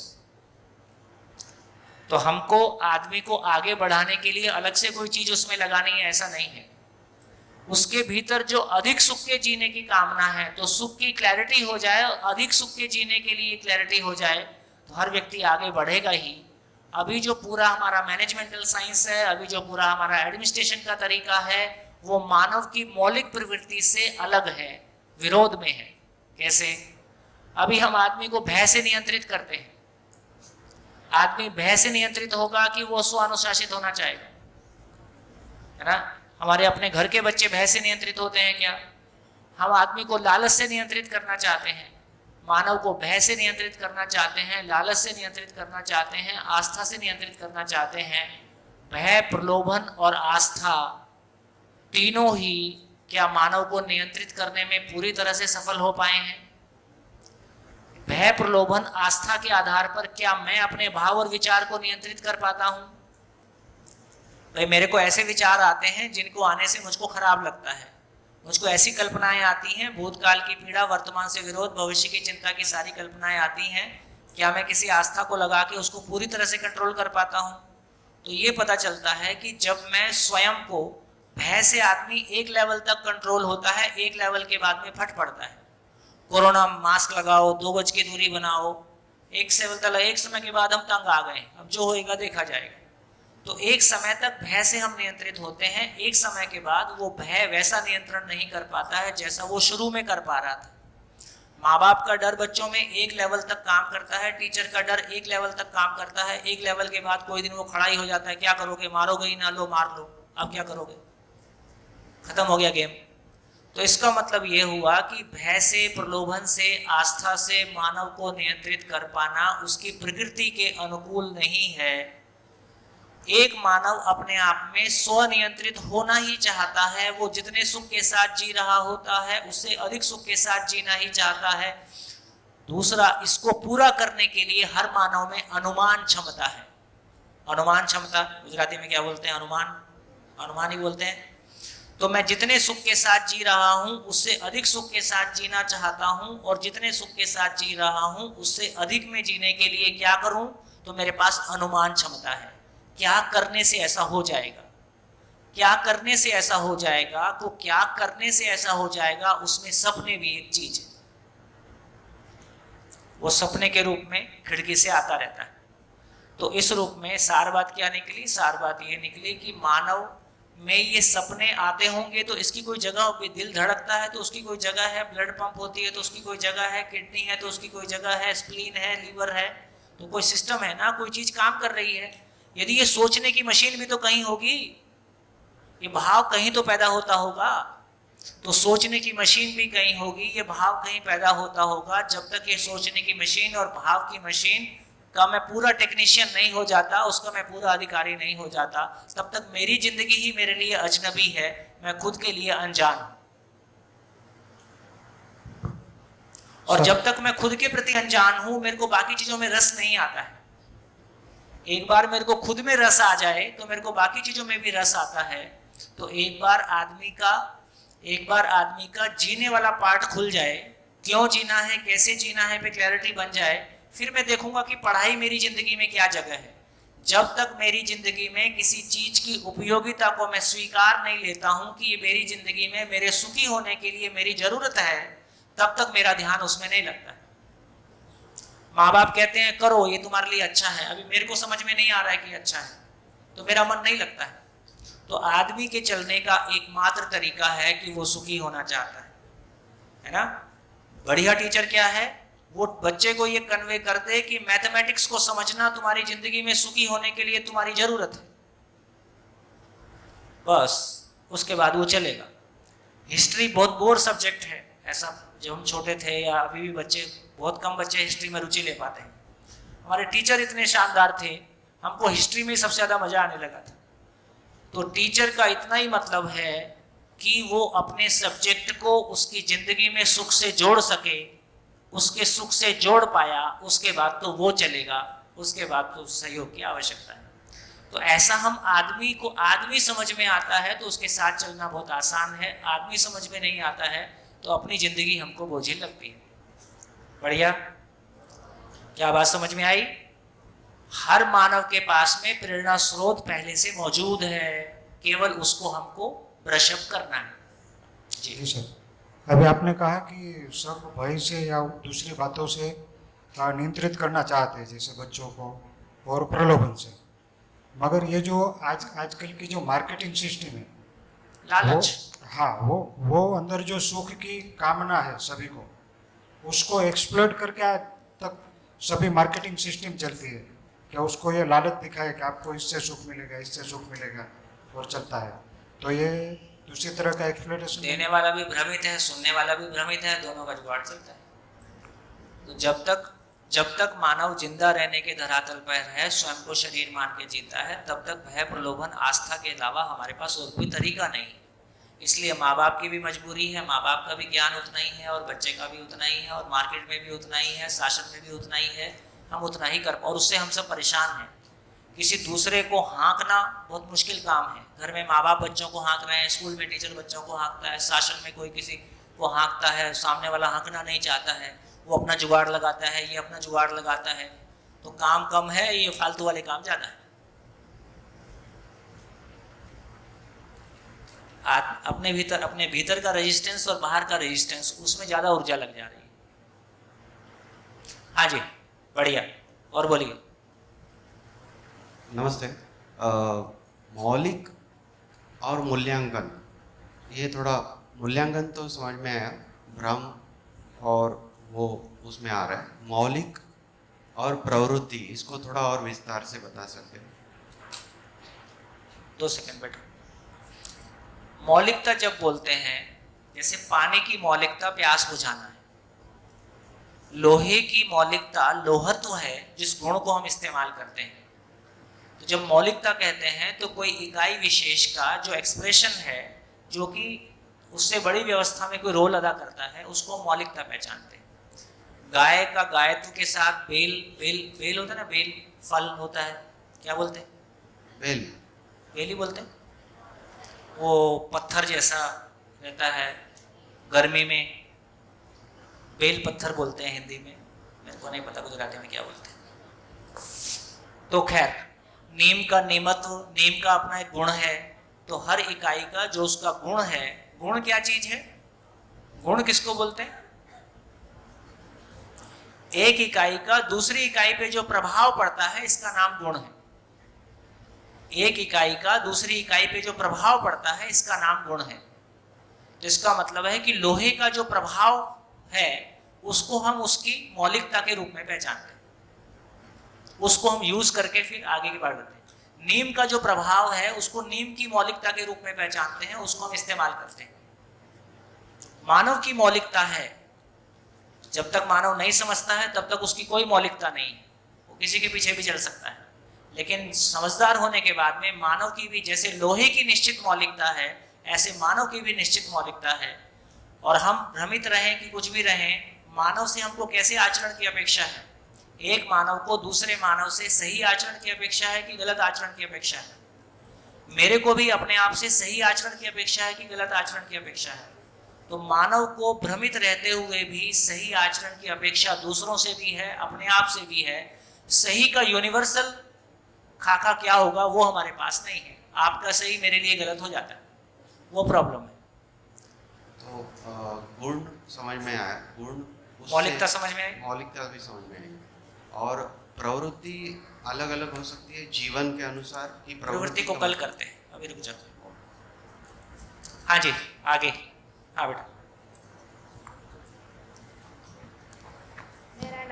मेरा नाम रीटा है, मैं 12वीं कक्षा में पढ़ाई करती हूँ। पूरी चर्चा में मुझे क्या समझ में आया? थोड़ा माइक ऊपर। पूरी चर्चा में मुझे क्या समझ में आया? भाषा यानी कि जो भाव व्यक्त करे उसे भाषा। बहुत बढ़िया। भाषा क्या है? जो भाव को व्यक्त कर सके उसका नाम भाषा है। जीवन को हमने भारहीन एकाई और निरंतर सुख की कामना कहा है? जीवन को हमने भारहीन एकाई और निरंतर सुख की हाँ, कामना। जीवन कोई ऐसी एंटिटी है जो अपने आप में भार मुक्त है और जिसमें निरंतर सुख की चाहना है। और 4 अवस्था है, उसमें अलग अलग है। पदार्थ अवस्था में पहचानना और निर्वाह करना, प्राण अवस्था में पहचानना और निर्वाह करना, और जीव में मानते हैं फिर पहचानते हैं फिर निर्वाह करते हैं। और ज्ञान में मनुष्य मानव है, वो पहले जानते हैं फिर मानते हैं फिर पहचानते हैं और फिर। गुड, बढ़िया। आगे चलें, आगे चलते। तो देखिए अब तक, हाँ बेटा बोलो बोलो। नमस्ते सर, एक नमस्ते। क्वेश्चन है। हाँ, क्वेश्चन है, ऐसा बोले। हाँ, उस दीदी ने जो कहा कि पेड़ संवेदनशील है, तो पेड़ को जब हम काटते हैं तो उससे दर्द होता है? हाँ, आगे चर्चा करते हैं इसको। देखिए कल ये चर्चा में आया था कि हम में से अधिक जगदीश चंद्र बसु ने कहा कि पेड़ पौधों में जीवन होता है, और जगदीश चंद्र बसु ने जो कहा या हमारी धार्मिक आस्थाएं हैं उसके चलते अधिकांश लोग ये मानते हैं, कल आप सभी ने हाथ उठाया, कि पेड़ पौधे भी आंशिक रूप में सुखी दुखी होते हैं। कितने लोगों ने हाथ उठाया? सब ने हाथ उठाया, ठीक। यदि पेड़ पौधे आंशिक रूप से सुखी दुखी होते हैं, आप टमाटर के पेट में चाकू डाल देते हो, बैंगन की तो खैर नहीं, भुड़का बना देते हो, है ना, मिर्ची डाल डाल के आग में उबाल उबाल के, तो आप कितना कष्ट देते हो प्राण संसार को, वनस्पति संसार को। तो आपको हिंसक लोग कहें कि अहिंसक लोग कहें? अच्छा, इतना कष्ट देने के बाद आप अहिंसक हो।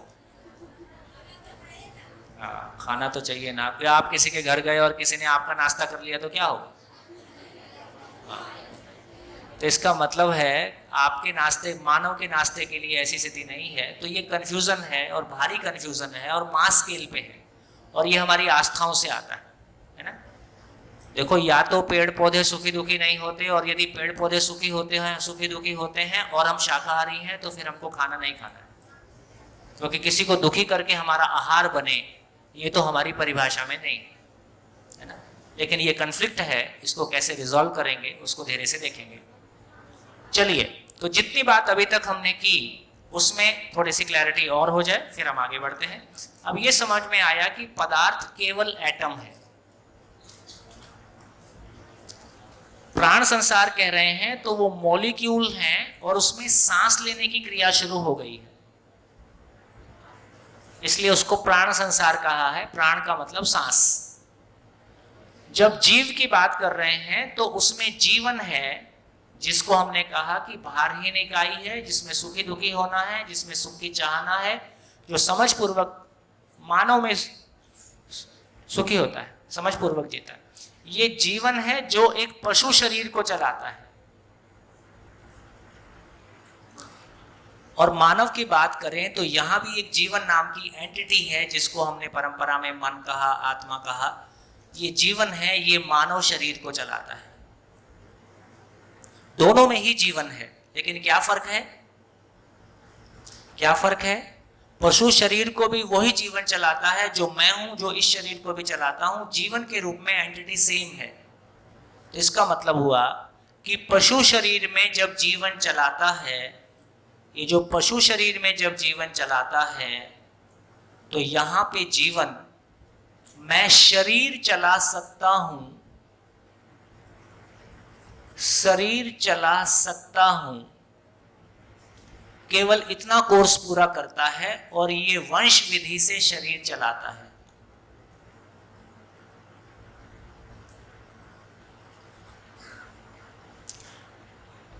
पशु शरीर को चलाता हुआ जीवन, उस जीवन में वो सारी संभावनाएं हैं जो एक बहुत जागृत किसी महापुरुष में हो सकती हैं, है ना।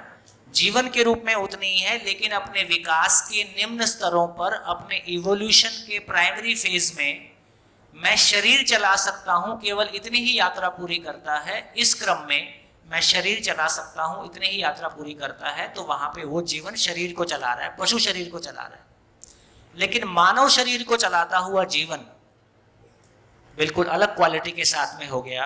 मानव शरीर को चलाता हुआ जीवन, मानव शरीर को चलाता हुआ जीवन स्वयं के होने को प्रमाणित करता है। मैं हूं, स्वयं के होने को प्रमाणित करता है, अपने प्रेजेंस को रजिस्टर करता है। और स्वयं का मतलब है जीवन की मौलिकता है कि उसमें समझने की असीम क्षमता है। इसलिए मानव को समझने से कम में तृप्ति नहीं है। घर बैठे भोजन और गाड़ी और बंगला सब उपलब्ध करा दें और आपको कोई काम नहीं करना है। कोरोना काल में हमने देखा कि ये 4 दिन ठीक लगता है, तो काम करना बहुत आसान है, खाली रहना ज़्यादा मुश्किल काम है। इससे हमारी ये क्लैरिटी बनी कि जीवन को समझने से कम में तृप्ति नहीं है, जीवन को जानने से कम में तृप्ति नहीं है। जानना जीवन की मौलिकता है, जानना ही जीना है ना। और जीने का मतलब न्यायपूर्वक जीना है। इससे कम में मानव को तृप्ति नहीं है। केवल खा पी के निकल लेगा, इसमें मानव को तृप्ति नहीं है। तो देखो, यहां से हमको ये भी समझ में आता है कि यदि पशु में देखेंगे, यदि पशुओं में देखेंगे और मानव में देखेंगे, पशु में कितना भय है? पशु में एक ही भय है, प्राण भय। पशु में एक ही प्रकार का भय पाया जाता है, प्राण भय, शरीर के मरने का भय। ठीक है, गाय को रोटी ऐसे फेंक के दे दो या आरती उतार के दे दो, ज्यादा मतलब नहीं है उस बात का, रोटी मिलने से मतलब है। लेकिन मानव को खाना खिलाते समय यदि चेहरे का एक्सप्रेशन भी बिगड़ गया तो भूख नहीं रहती, है ना।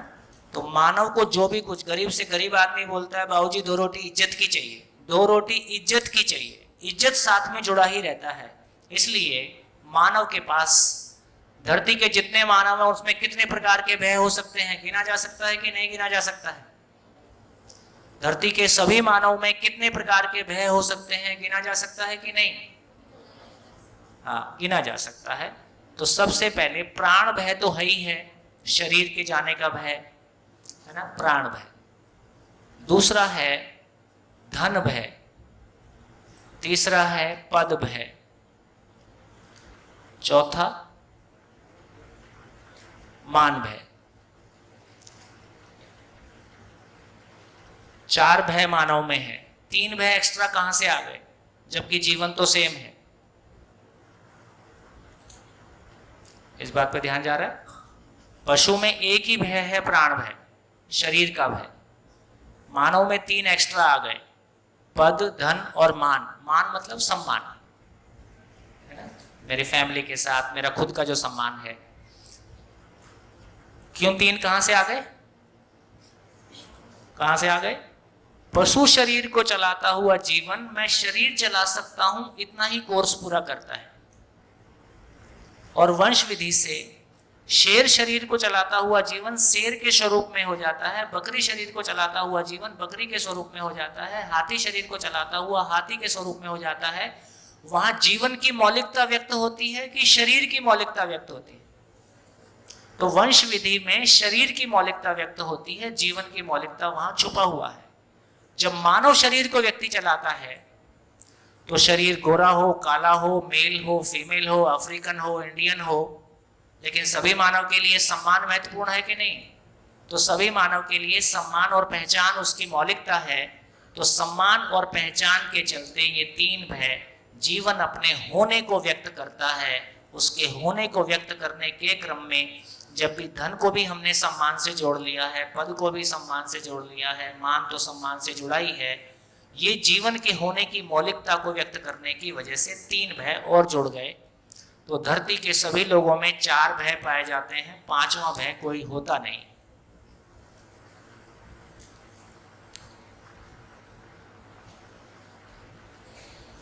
धरती के सभी मानव में केवल चार ही भय होते हैं, पांचवा नहीं होता है। कोई हो तो खोज के लाओ।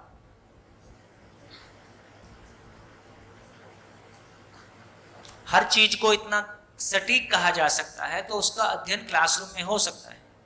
तो इस बात की खुशी, इस बात की मौलिकता ये हुई, यदि फिजिक्स, केमिस्ट्री और साइंस को हम क्लासरूम में पढ़ सकते हैं क्योंकि उसमें निश्चितता है, क्योंकि उसका ऑब्जेक्टिव अध्ययन हो सकता है, तो इस अनुसंधान की ये खूबसूरती है कि जिंदगी को भी क्लासरूम में लाया जा सकता है।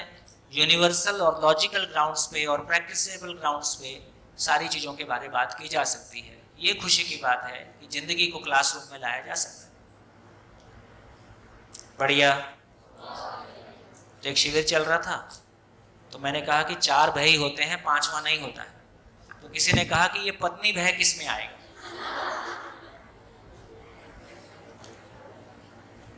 तो पत्नी भय किस में आएगा? तो पत्नी प्राण भी ले सकती है, धन भी ले सकती है, पद भी ले सकती है, मान भी ले सकती है, और ईश्वर से भी हमको इन्हीं चार का, ईश्वर से मांगते हैं तो क्या मांगते हैं? इन्हीं चार चीजों को मांगते हैं। तो इससे सिद्ध होता है कि ईश्वर और पत्नी बराबर होते हैं।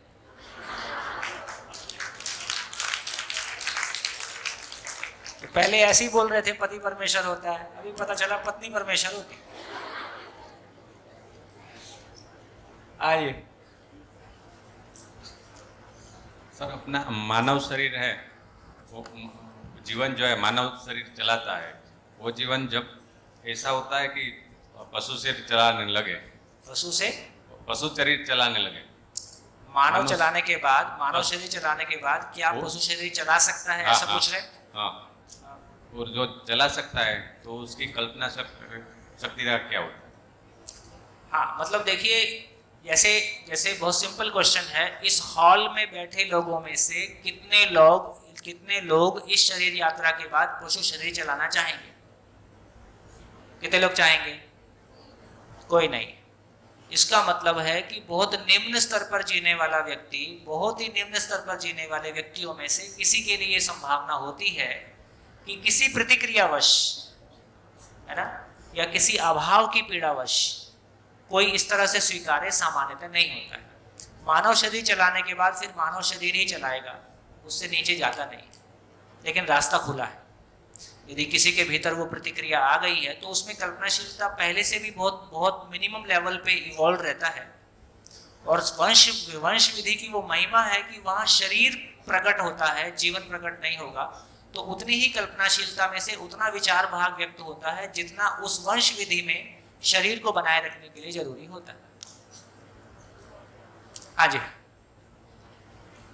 ये जो फोबियाज एक्सप्लेन किए गए हैं साइकोलॉजी में हो सकता है, fear of open spaces, fear of close spaces, कोई चीज का खाना, तो वो सारा प्राण भय में आएगा? तो रख के देख लीजिए, कोई प्राण में आएगा, कोई मान में आएगा।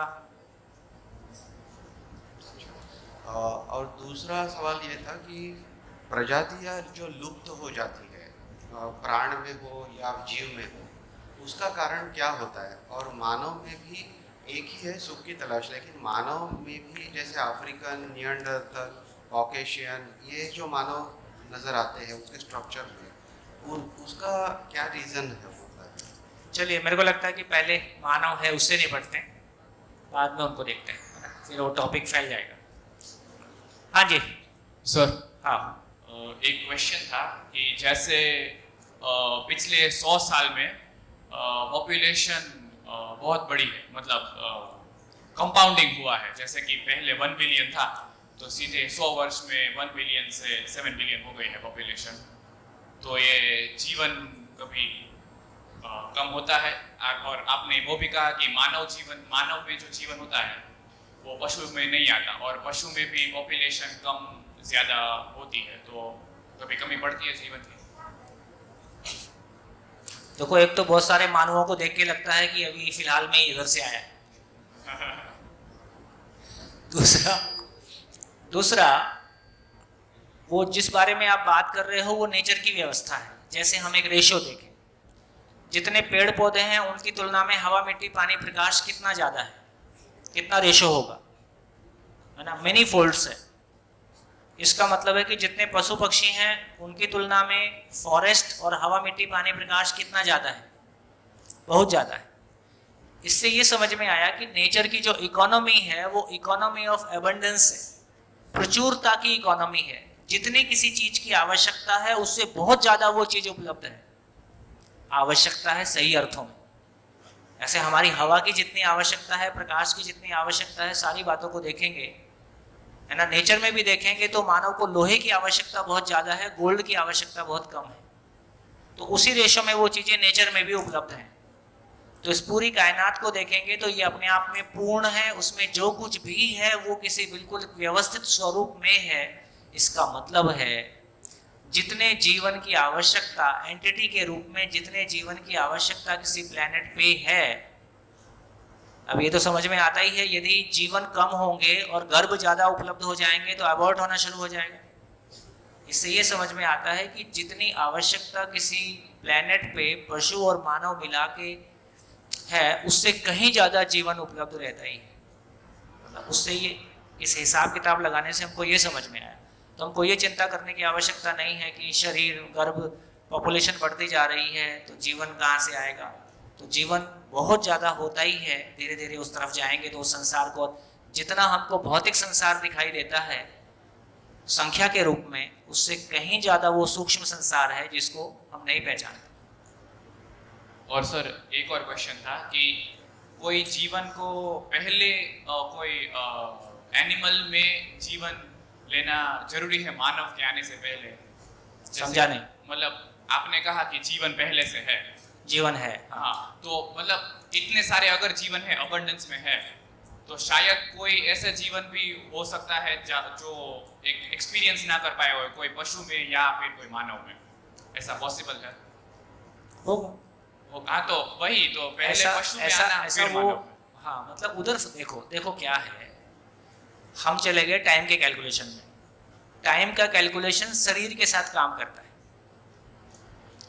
जैसे हम लोग जब बड़े हो जाते हैं, अचानक कोई दिन कोई अंकल बोल देता है तो अच्छा मैं अंकल हो गया, तो मैं अंकल लगने लगा हूं ये मेरे को पता नहीं चलता है। मैं जिस स्कूल से 12th किया हूं, स्कूल के बाजू से निकलता हूं तो मेरे को लगता है कल की ही बात है। जब हम खुश होते हैं तो हमको टाइम का पता ही नहीं चलता है। इसका मतलब टाइम का कैलकुलेशन जीवन में नहीं है, क्योंकि वो अपने आप में एक अमर रियलिटी है, कंटिन्यूअस एंटिटी है। तो जहां समय का कैलकुलेशन नहीं है तो जीवन भी, आज भी, सशरीर भी, जिंदा रहते हुए भी मैं टाइम कैसे कैलकुलेट करता हूं? यदि आप एसी चला के और बंद कमरे में सोए हुए हैं तो आपको नहीं पता चलता है कि क्या टाइम हो रहा है।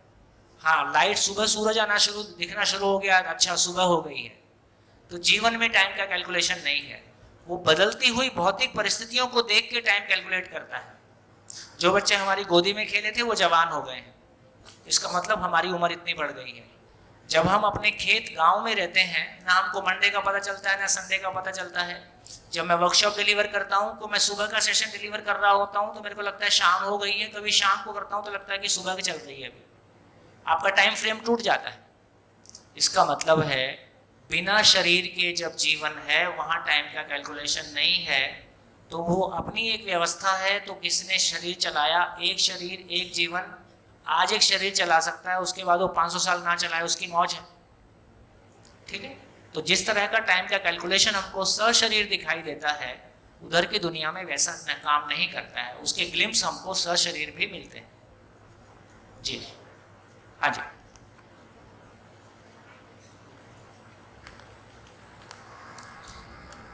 सर ये आपने प्राण, ये जो मानव के 4 जो भय बताए, उसमें से शायद आदि मानव में प्राण के अलावा बाकी के 3 भय रहे होंगे। पर उसमें सूक्ष्म देखो, यदि देखेंगे कि धन और पद का, धन का राही होगा, धन का मतलब साधन, खाने को कहाँ से आएगा, ये सब राही होगा। पद का नहीं रहा होगा। धीरे से जैसे थोड़ा सा बड़ा तो कबीले का सरदार हो ही गया था, तो सभी कबीले का सरदार होना चाहेंगे, बाकी जो नहीं हो सकता है तो सूक्ष्म रूप में रहे, अभी ज्यादा खुल के सामने आए। तो मतलब ये इवॉल्व होता होगा आगे, होता ही। तो मतलब आगे जाके और भय ऐड होगा एवोल्यूशंस में मानव। नहीं समझेंगे तो और बढ़ेगा, बढ़ ही रहा है, और समझेंगे तो हैंडल हो जाएगा, वो भी दिख ही रहे। हाँ जी।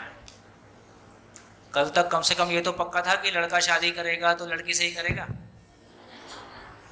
अभी तो नया प्रकार का भय पैदा हो गया है, लड़का ही पकड़ के ले आया तो क्या करोगे? हाँ जी सर, मेरा प्रश्न ये है कि जब मैं पशु में मैं बन के आया, तब मतलब मेरी सार्थकता जीने में थी, सिर्फ जीने में थी, जिंदा रहने मतलब जीने के तरातल पे, मतलब जिंदा रहने में। अभी मैं मानव में मैं बन के आया हूँ, अभी मुझे जीना है, तो अभी मैं जी के चला जाऊंगा तो वो फिर मेरी मिनिमम रिक्वायरमेंट क्या होगी कि मैं वापस किसी में मतलब इन्वॉल्व हो जाऊं। ये 6 फुट का शरीर चाहिए कि और कुछ चाहिए? सूत्र है, जो जिसके पास है वह उसको बांटता है। आपको जीना आ गया तो जीने को बांटोगे, इस प्लेनेट पे बांटोगे। लगेगा यहाँ काम पूरा हो गया तो अनंत प्लेनेट है। काम बहुत है, चिंता ना करो, बेरोजगारी नहीं आएगी। Thank you sir. हाँ जी। मेरा एक क्वेश्चन कि हम मानव में ऐसा होता है कि हम बड़े होते हैं ना, तो हमको पढ़ाई करने के लिए जाना पड़ता है। तो कभी कभी मुझे ऐसा विचार आते हैं कि हमको पढ़ने के लिए जाना होता है और पक्षी खुले आकाश में उड़ते हैं, प्राणी जंगल में हिलते फिरते हैं, तो पढ़ाई की शुरुआत हमारे में मान ही नहीं की है। तो पशु ऐसा क्यों नहीं, प्राणी और पक्षी ऐसा क्यों नहीं करते कि वो भी पढ़ाई की शुरुआत करे और अपने में सबको सिखा सके अपनी अपनी भाषा में कि ऐसा करना ऐसा करना। तुमसे उन लोगों का सुख देखा नहीं जा रहा है। देखो इसका आंसर आप ज्यादा ठीक से दोगे, पढ़ाई के लिए आप ही ने भेजा है। सर आपका परिचय करवा दीजिए एक बार, आप करा दीजिए। हाँ मुझको तो पता ही है, इसलिए बोल। पृथ्वी पर कोई और हमारे साथ हमारे जिले के जिला शिक्षा अधिकारी मौजूद हैं, तो जब आप पढ़ाई की बात करते हैं तो जिम्मेदार व्यक्ति यहाँ मौजूद हैं। हेलो नमस्कार। अभी इस विनय विहार केलोनी मंडल के पटांगण में जीवन विद्या परिचय शिविर का जो महायज्ञ चल रहा है, आप सभी साक्षी भाव से उसके साक्षी है ही, लेकिन उसी में ये पूरे डिस्ट्रिक्ट का एजुकेशन ऑफिसर श्रीमान आदरणीय महोदय श्री व्यास साहेब यहाँ उपस्थित, हम जोरदार तालियों से उनका स्वागत करते हैं। एकदम सरल और हमेशा कुछ न कुछ नया शिक्षा में देने के लिए उनकी राह रहती है। कुछ ही दिन पहले लोक विद्यालय की एनसीसी फाइल के लिए वहाँ जाना पड़ा था, काफी रश था, बोले लोक विद्यालय से आए हैं, चलो आ जाओ, तुरंत बुला लिया। तहे दिल से जानते हैं मोटा भाई कुछ ना कुछ सही करते होते हैं, और शिक्षा में हमेशा नई राह देने के लिए व्यास साहब अग्रिम हरोल पे ही रहते हैं। तो इस लोक विद्यालय में आदरणीय व्यास साहब का तहे दिल से स्वागत है, जोरदार तालियों से एक बार और स्वागत करेंगे।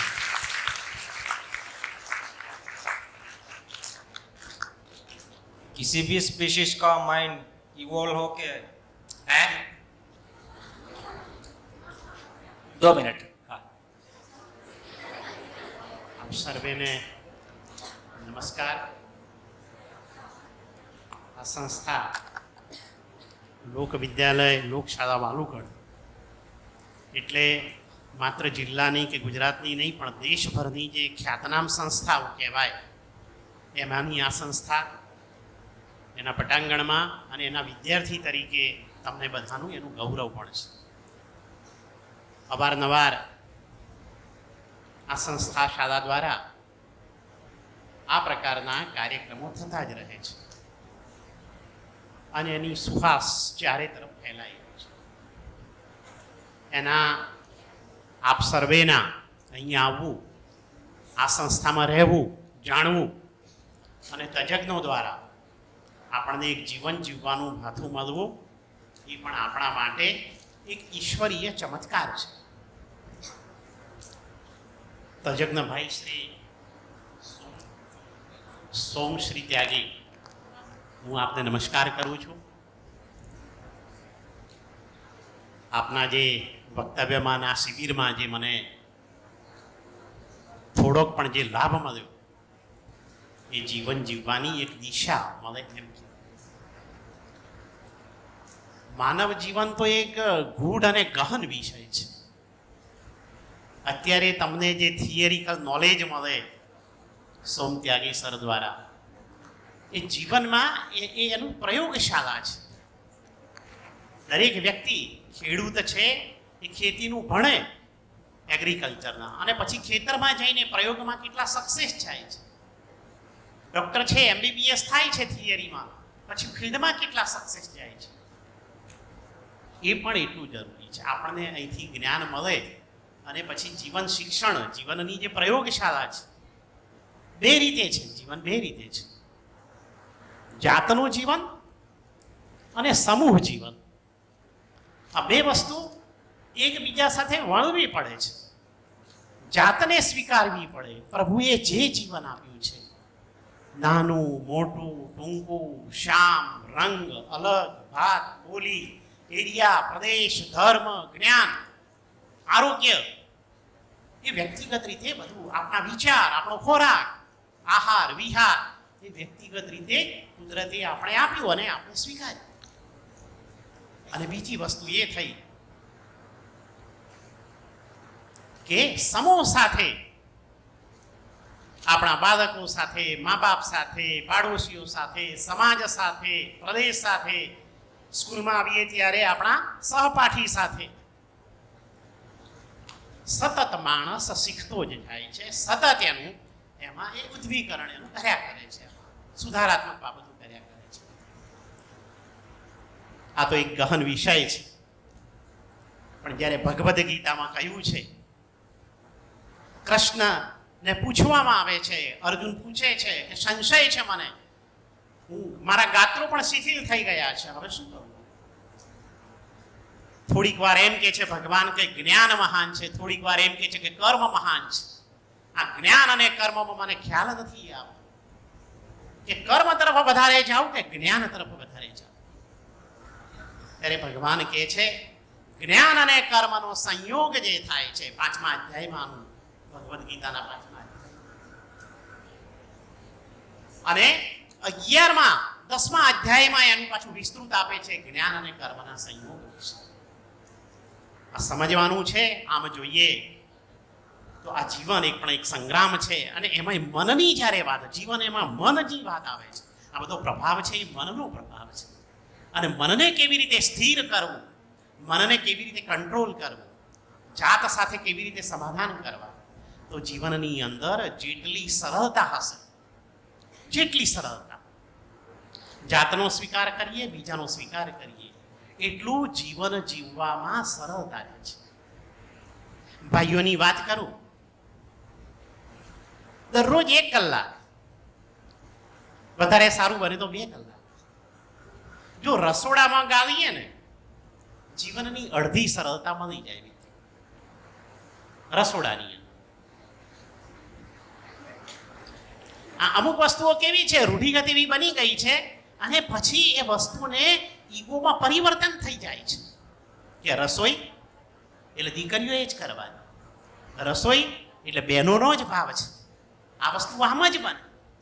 આપણા વલણોની અંદર જો થોડાક આવા પરિવર્તન થાય, અને એનું કારણ જ પરિવર્તન ક્યારે થાય, સોમત્યાગી સાહેબ જેવા આવી શિબિરમાં સતત આપણા વલણો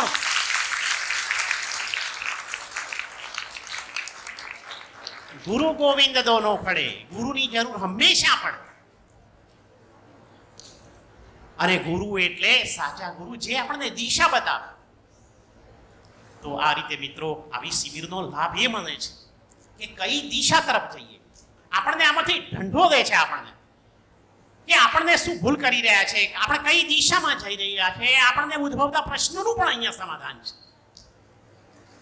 તો આ રીતે જીવનને સમૂહ જીવન તરફ લઈ જઈએ અને પુરુષમાંથી પુરુષોત્તમ તરફ જઈએ, દૈવી શક્તિ તરફ જઈએ, એ તરફની માનવ જીવન. કારણ કે બીજા જીવ કરતા માનવ જીવનની અંદર મનનો જે સતત સંઘર્ષ ચાલે છે એ બીજા જીવ કરતા વિશેષ છે.